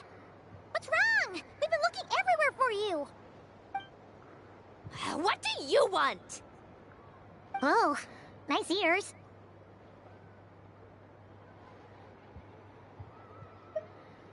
What do you want? Very prickly right now. Huh? It's your turn to draw something. You're one of her friends too, aren't you?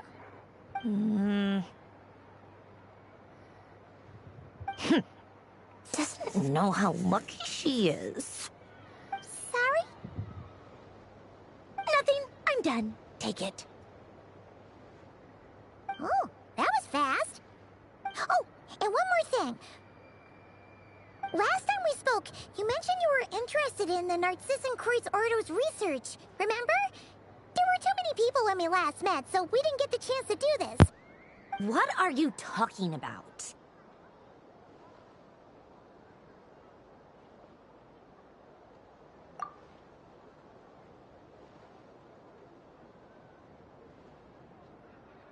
This is... Oh. Alain, Renee, and Marianne. Huh. The Holy Blade. A savior's plaything.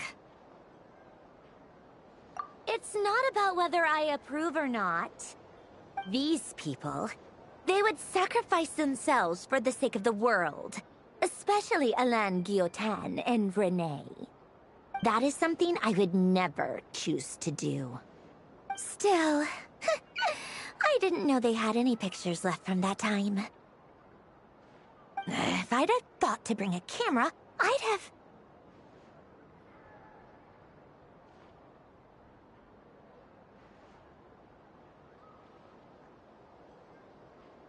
What?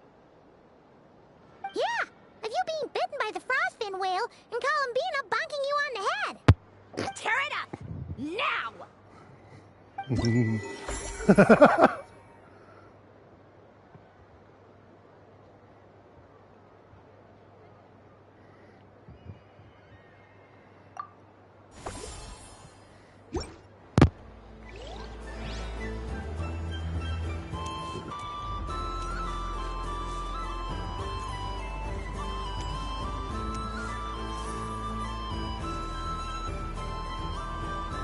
I can't guess what her element would be.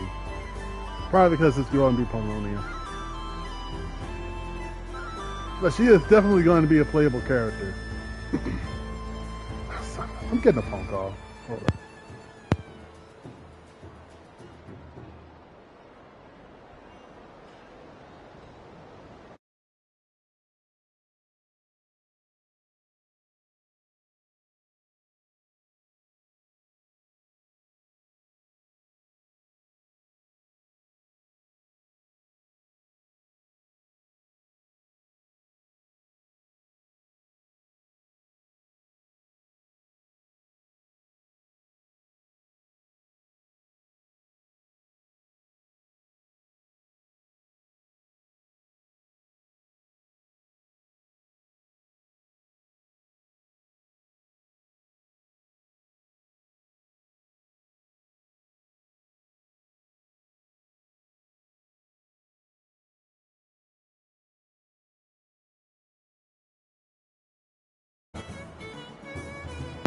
I don't know why I took that phone call, actually.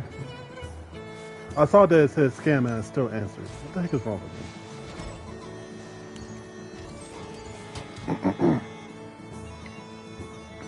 What the heck is going on? This doesn't make any sense. How am I losing every single time? Wait, Inefa, you're cheating, aren't you? Yeah, that must be it. I am not cheating, Aino. Uh-oh, sounds like Inefa's turning into a big baloney bot. I think it's time for some serious maintenance. Moon Goddess, help me. Miss Columbina, Aino is attempting to cheat. What the? I'm not the cheater. You're the cheater. How dare you throw it back at me?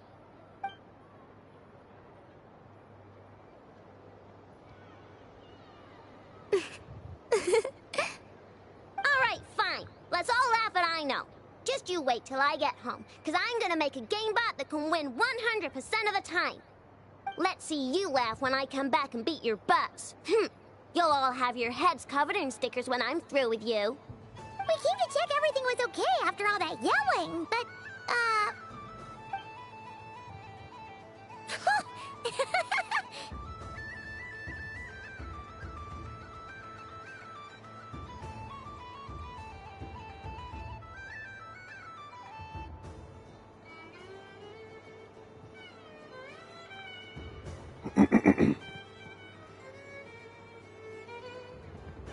Whatever it is, it sounds like cheating is allowed. Kuhenki concentration. I forgot Each player that I starts had with my differently controller. colored Kuhenki. Switch. Each round, they draw one Kuhenki from their opponent. When a player has two Kuhenki of the same color, they make a pair and can be discarded. Any that can't form a pair must be kept. The round ends when a player can't form any more Kuhenki pairs, and that player gets a sticker.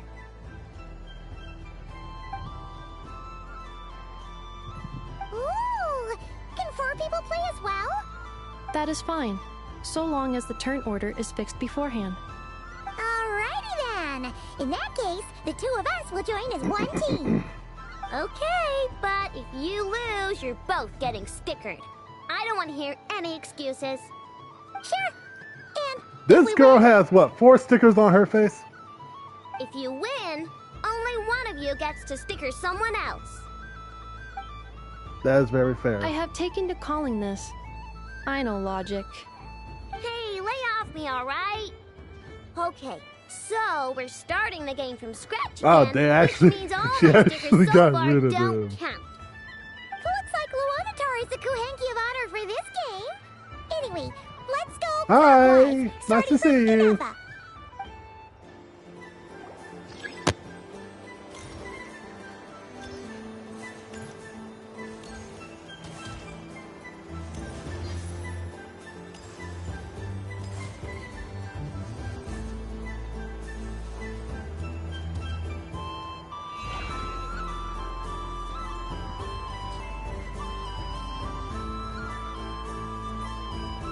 Nice! That's a pair!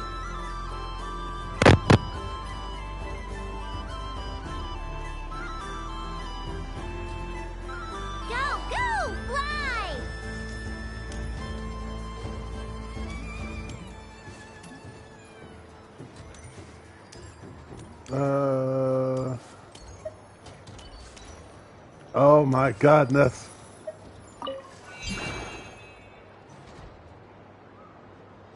Go on.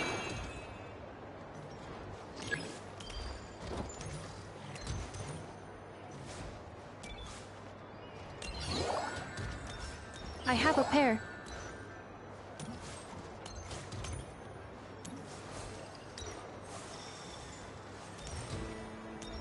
Uh-oh! We gotta pick up the pace!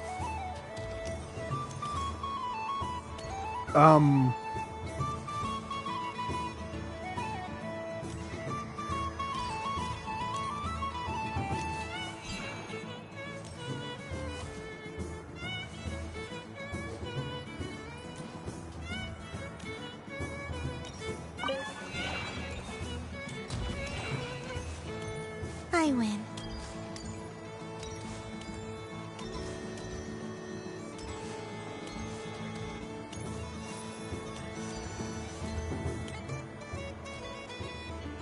Phew, that was too close. I thought I was gonna lose. Good luck, everyone. Ah, we're out! Good luck, everyone.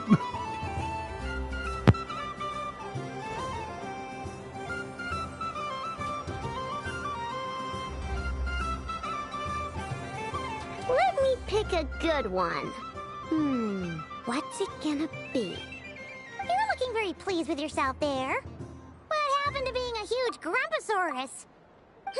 I won. Duh.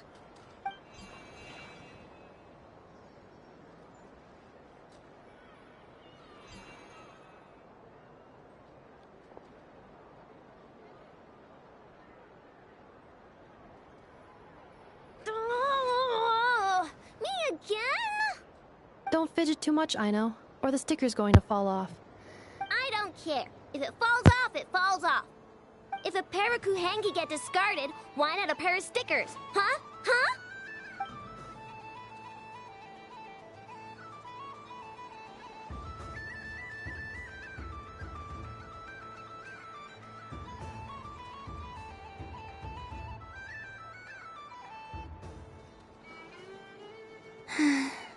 I've lost.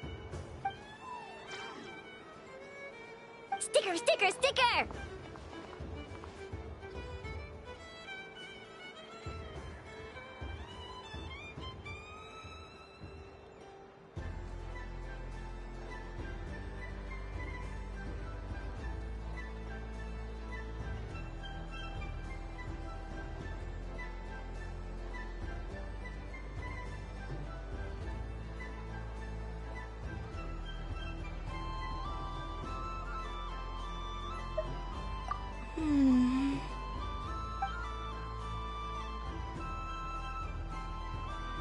Cute!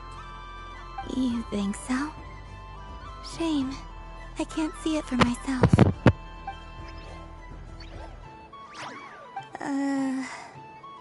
What did Luanatar say? She said it looks so cute that she wants me to lose a few more rounds.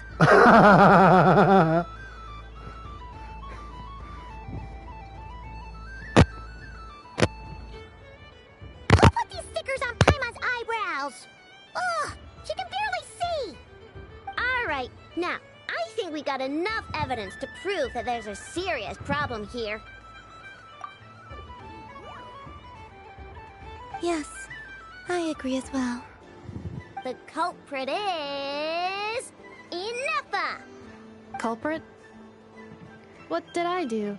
Quit acting dumb, Inefa! You're not wriggling your way out of this one. I've been watching you. Not only did you remember whose side Luanatar started at, but every time someone drew a Kuhenki, you were logging it and calculating every last possibility. Which Kuhenki pairs were gone, who had what color Kuhenki in their hand, even our facial expressions. You were keeping track of it the entire time. Exactly! What Ino said! Putting aside the fact that running calculations is not against the game rules, do you have any evidence to support your allegations?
But that's not against the rules either.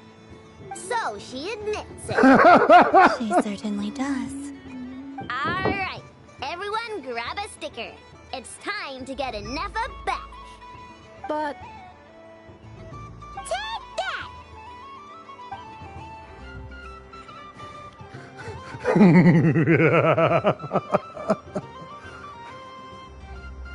This is just so goddamn precious. I love this story update. I was about to say event. This is just a story update. All right.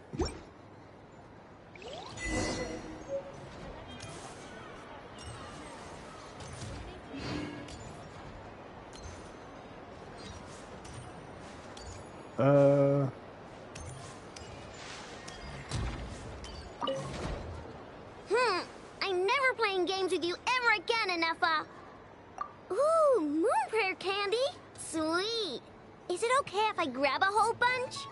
Psst, Columbina, turn around. Use your huge cloak to block Nefa's vision. Yum. Oh, this one's even yummier. Ugh, the flavors are blending in my mouth. Ew.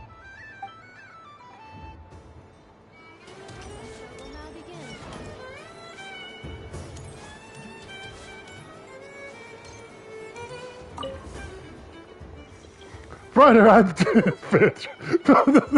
brother, I just been through a breakup. Console me, brother. Ease my aching heart.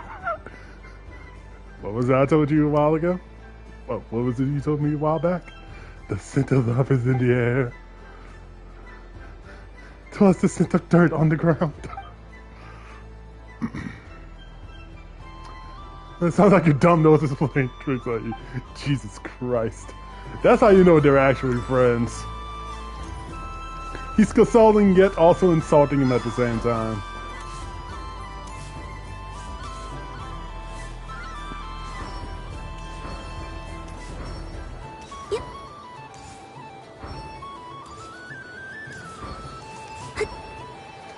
I'm about to say, hey, can you believe I'm not moving? Yeah, both my controllers have shit problems on it.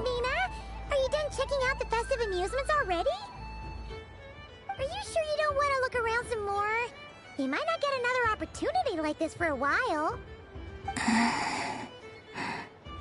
Right now, what I'd like to do is...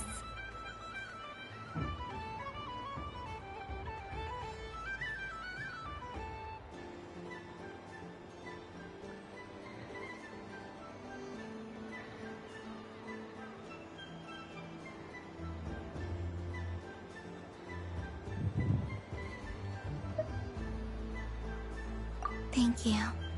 But I think I've had enough fun for one night. I've made plenty of precious memories. Really? You're sure you don't want to have a little more fun out there? Final answer.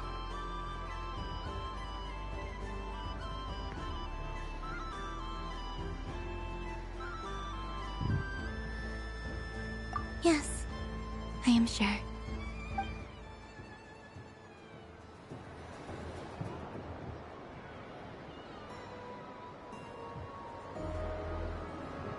This was the most fun I've ever had on a moon prayer night. Everywhere I went, people were saying, "Welcome home," and there were friends at every turn. I only wish it could last longer than one night.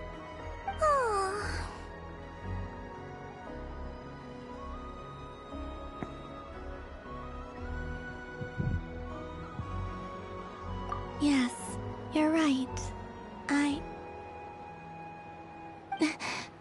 The moon prayer blossoms.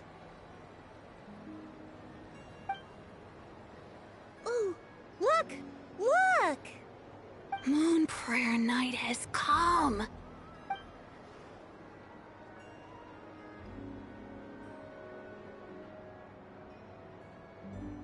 The moon.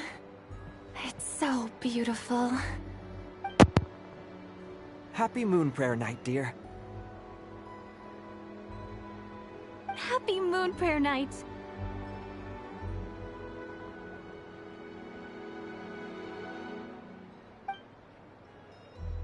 Happy Moon Prayer Night.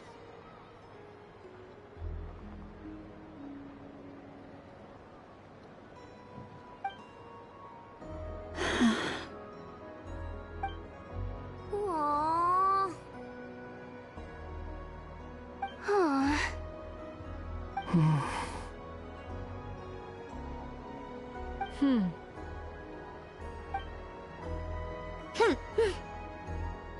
She's not sad. Time flies when you're having fun.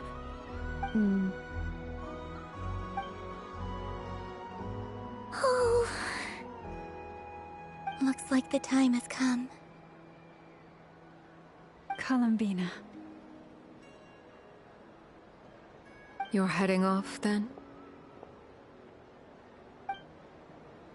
Yes, to the ruins you mentioned.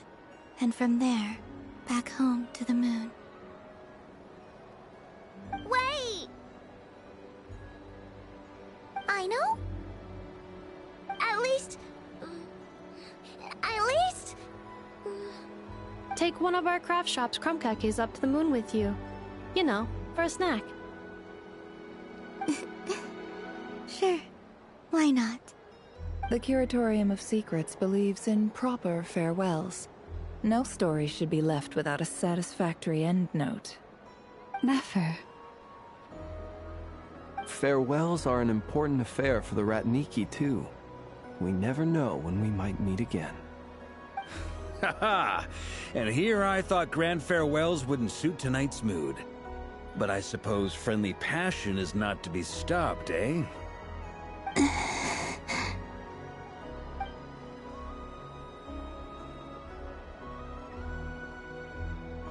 We made a little something for you, Columbina. Ta-da! What is it? A Moon Prayer Night greeting card with drawings by all of your friends.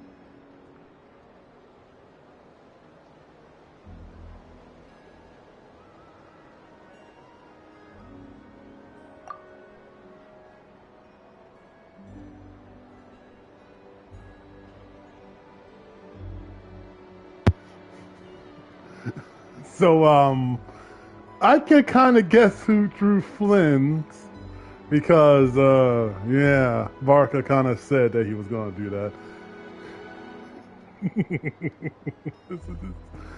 This is just so goddamn precious. You did mention that you'd like a portrait done, so I took the liberty of creating one for you. I, meanwhile, did the portrait of Mr. Albedo. And Mr. Varka did the same for me. Although... I mean, I think my work was pretty true to life, don't you think? The picture of Ashru was my doing. The two of you seem to get along rather well. Wait, was I the only one who did a full-body picture? That's so embarrassing. Well, now you got the two Dodocos in the bottom. I did pictures of me and Anefa. I did my own portrait and one for Hat Guy. Hat Guy. Plus, there's the two mages, Arlecchino and Sandrone. So, if you ever miss us, just flip the card open and we'll all be right there with you. This is just the best.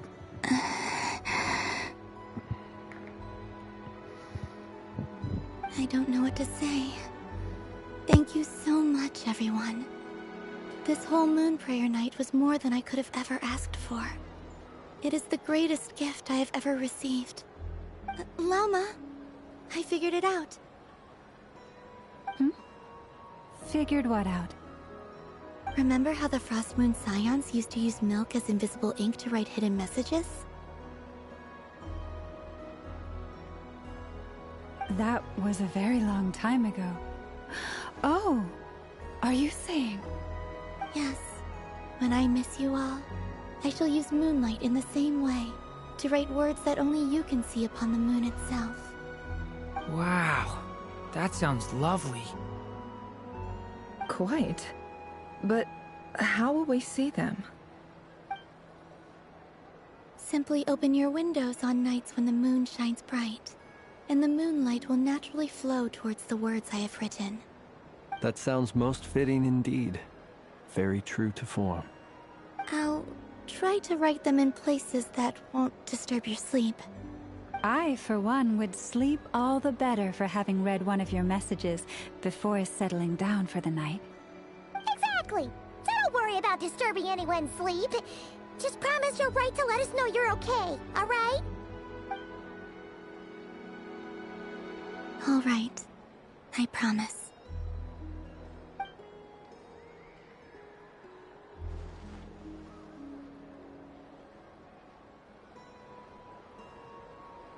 In that case, Columbina? I'm ready.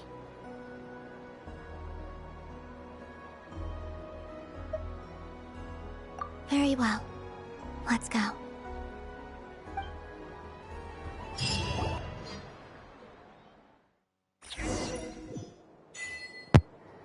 Teleportate! Oh, god damn, I'm already here.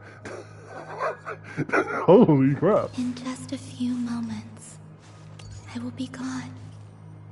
I can't still jump. don't know what to expect on the moon. Will I really be able to send messages to my friends? The Kuhenki, the animals of Not Cry. I'll never get to see them again. I wonder where I'll be when the next moon prayer night comes. Hey, you want to guess I wasn't moving? Yeah, I wasn't. This is where the people oddly of fitting. Hyperborea used to communicate with the moons. Both of my controllers have drift, and it's very annoying. Eternal moon?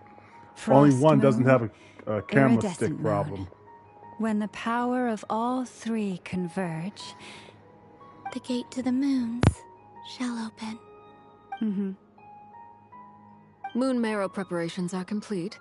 Only the final step remains. I'm sure Nasha Town is livelier than ever at this moment. Yeah, it's a shame you couldn't be there for it, but it's now or never, right? It's fine. I'm more than happy with this. My last piece of luggage. My only piece of luggage.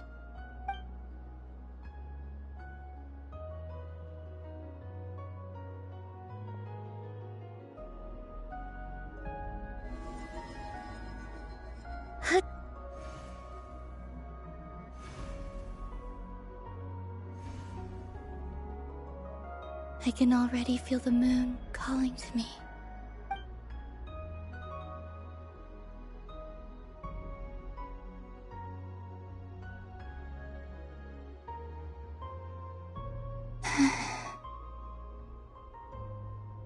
Your home lies on the far side of this light, Columbina. From now on, we will at last have a reason to pray to the true moon. Columbina. Yes? I'm listening. Be sure to come back and see us when you get the chance.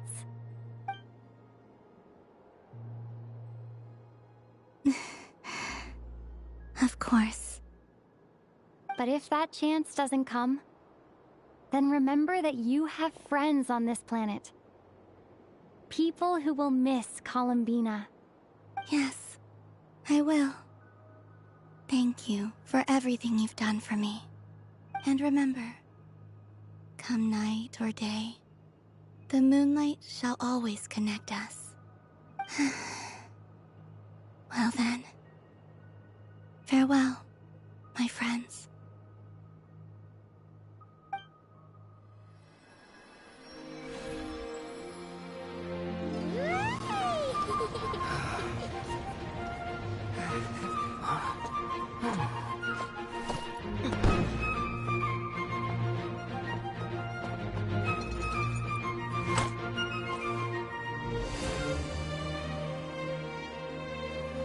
Thank you. This was my happiest night in Tevat. Farewell, Columbina.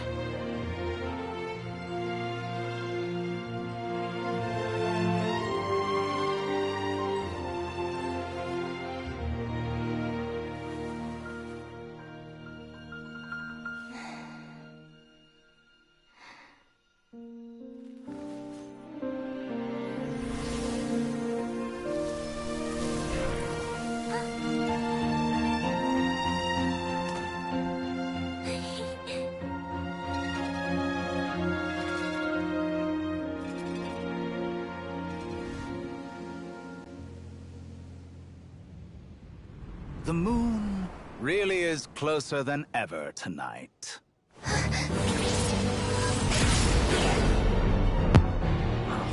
Oh, shit.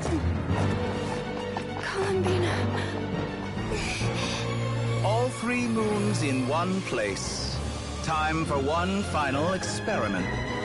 Reason, life, death, time and space.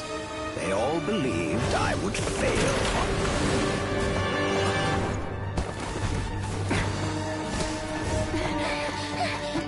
How could this happen? Everyone is goddamn scrabbling. Tevat's primordial power never did belong to the throne of heaven. And now, they are mine.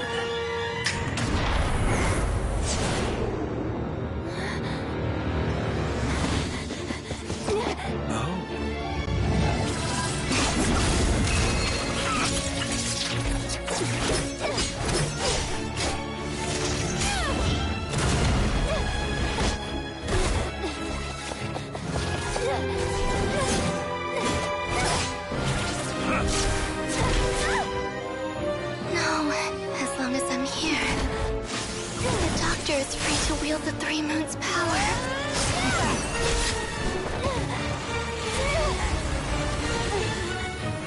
It's the only way.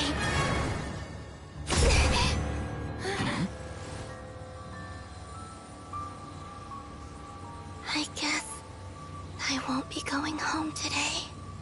Columbina! No!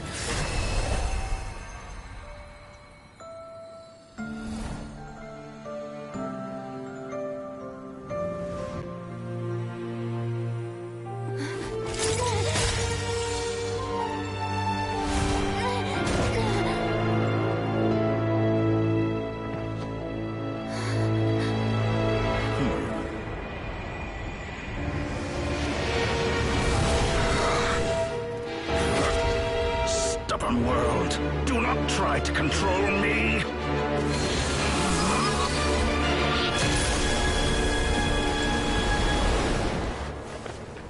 Columbina.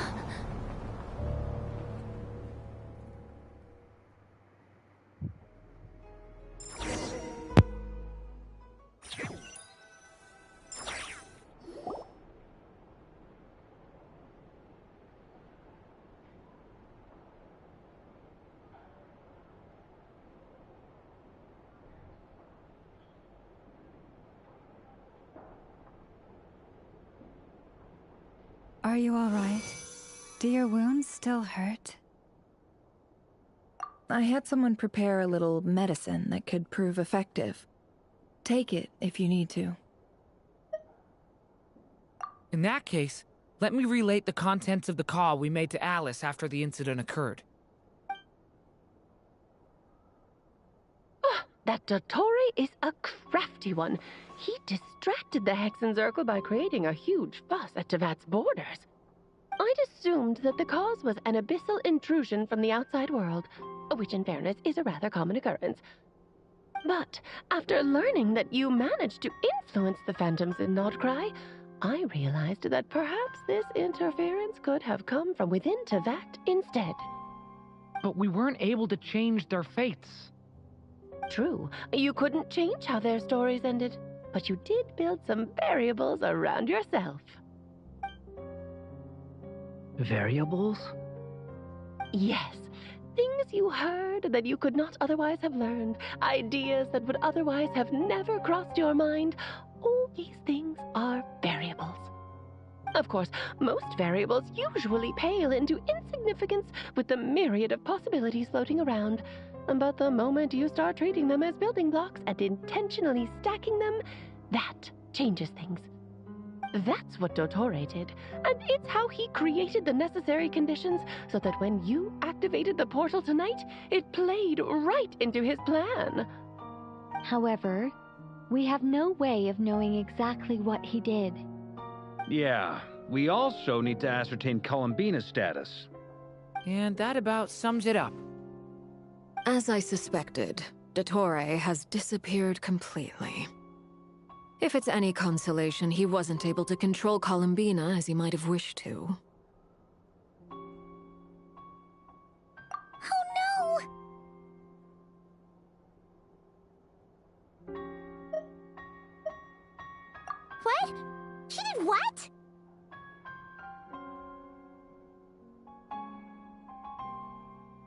All we saw was Dotori appeared and used some kind of power. The next thing we knew, he and Columbina were gone, and you were falling into the sea.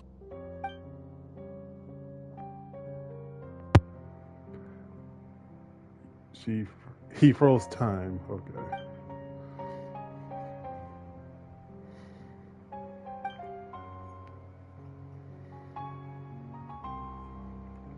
So, Columbina intentionally opened the Moon Gate and escaped into the same mysterious world as Rarier and Thalindis. Sounds like bad news.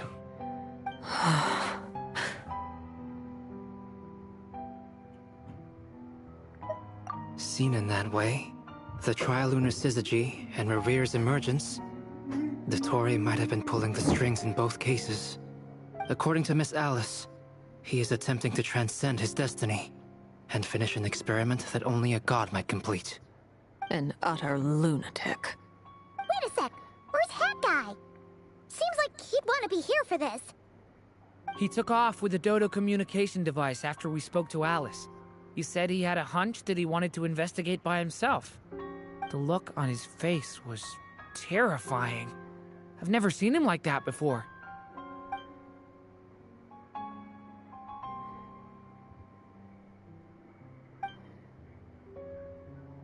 I'm back. That guy! I went to look for the Hyperborean phantoms again. I think I've gotten to the bottom of it. I got them to talk to Nicole on the other end of the communications line. Turns out, the history they describe is different from how Nicole remembers it. Really? But how? Surely Nicole can't have been wrong. Because the phantoms are the ones who are deceived. They speak of a savior who appeared in their history. One who never should have existed. This savior promised to create a new moon within the false sky, and even bring back their moon goddesses. Foolishly, they believed in him, and told him everything he wanted to know about the moons. It's obvious that this was Dotori's doing. Now you mention it, the first time we entered the Hyperborean ruins, we heard the phantoms discussing their history, and I remember Nicole commenting that something sounded a little strange. But Dotori shouldn't have been able to get in there in the first place. He didn't. Nicole said that this was an anomalous state triggered by disruptions in the causal connections between phantoms from the same era. The variables that Dotori put in place were substantial enough that they even affected phantoms that he never met. So it's not that their memories were unclear. They'd been tampered with. That's exactly the possibility Dotori was trying to manufacture.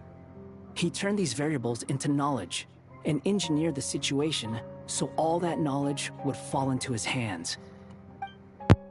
Then, he harnessed that knowledge on Moon Prayer Night to truly create a false moon. How is that even possible? To be precise, he exploited a weakness in the way the spell works. The spell senses Kuvaki to detect the moon's location.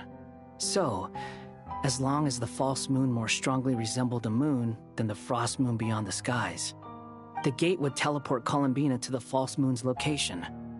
In other words, to Dotori's side. Once he had her under control, the teleportation spell remained active, and he manipulated her power to seize both moon marrows. At that moment, the moon marrows disappeared right before our eyes. It was already too late, even as we were leaving the ruins. By then, Dotori had already amassed the power of all three moons. So, where does that leave us? What do we do now? I'd certainly like to know what Her Majesty thinks, now that the concerns I expressed to her have come to pass. But we cannot simply sit and wait for her to decide the matter. And in any case, it is not the Fatui Harbinger Damselette who sees us as her friends, but rather Columbina Hyposelenia. If, even in such extreme circumstances, Her Majesty will not lift the prohibition on Harbingers drawing steel against one another, then I will do as my heart demands. I will fight as Peruware instead. Oh, Arlecchino! Time is short, so I'll make the first move.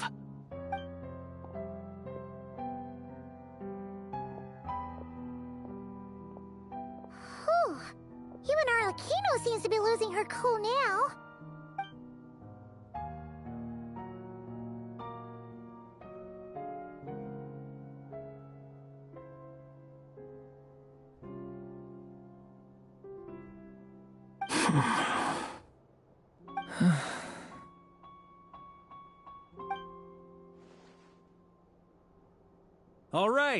All right.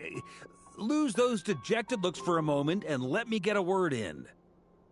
It looks bad, I won't lie. Very bad, in fact. So Dotori's pulled some real dirty tricks to gain the upper hand. For now. And yeah, it's to the point where even the mages say that his variables have affected destiny. I'm not so sure, though. Many have told me that Tevat's destiny is fixed, and that does appear to be the case. Well, what makes Dotori so sure he'll be the exception? And since he was able to stack these variables up, who's to say we can't do the same? You of all people should not be discouraged, traveler from afar. This isn't over yet. And you're not alone in that. Everyone here does, whether they've spoken thus far or not.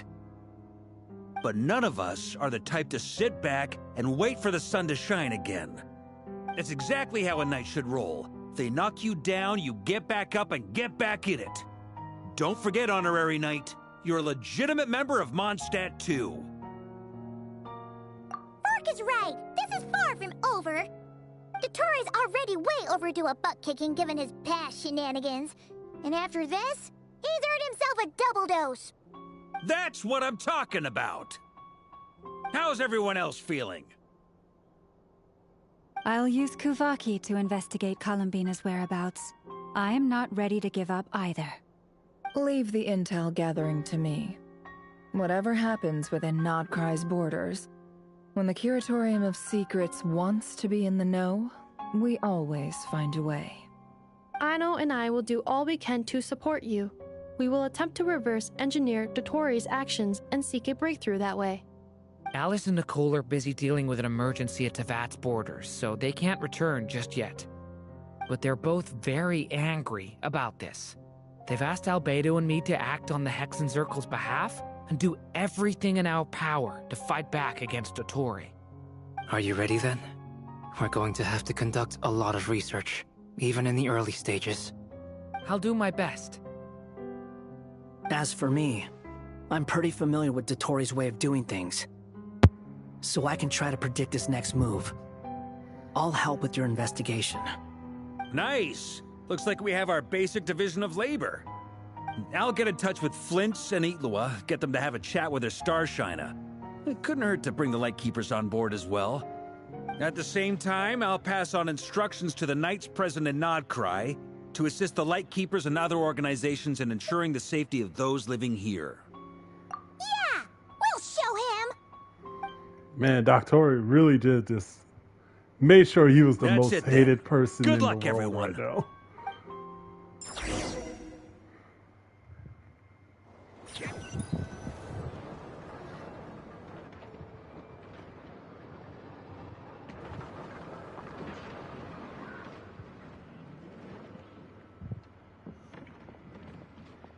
I never thought that Columbina would become my real name. It went from being a Fatui code name to something my friends call me. And remember, come night or day, the moonlight shall always connect us.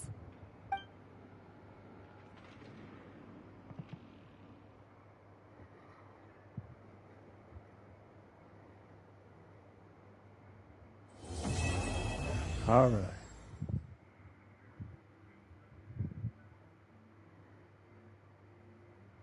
Oh.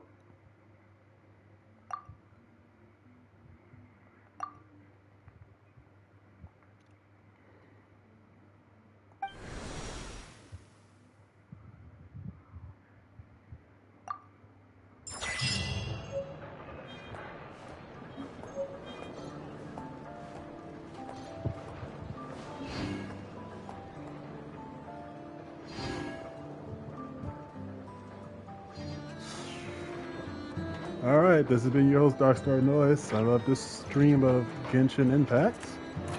And until the next stream, which will probably actually be tomorrow, I'll just deal with my controller. It will most likely be Trails Through Daybreak 2. Or you might see me do some shit in Expedition 33 since they won so many awards. Anyway, this is me, old Darkstar Noise, signing off. Until then, have a wonderful day or night whenever you're watching this. Until then, take care.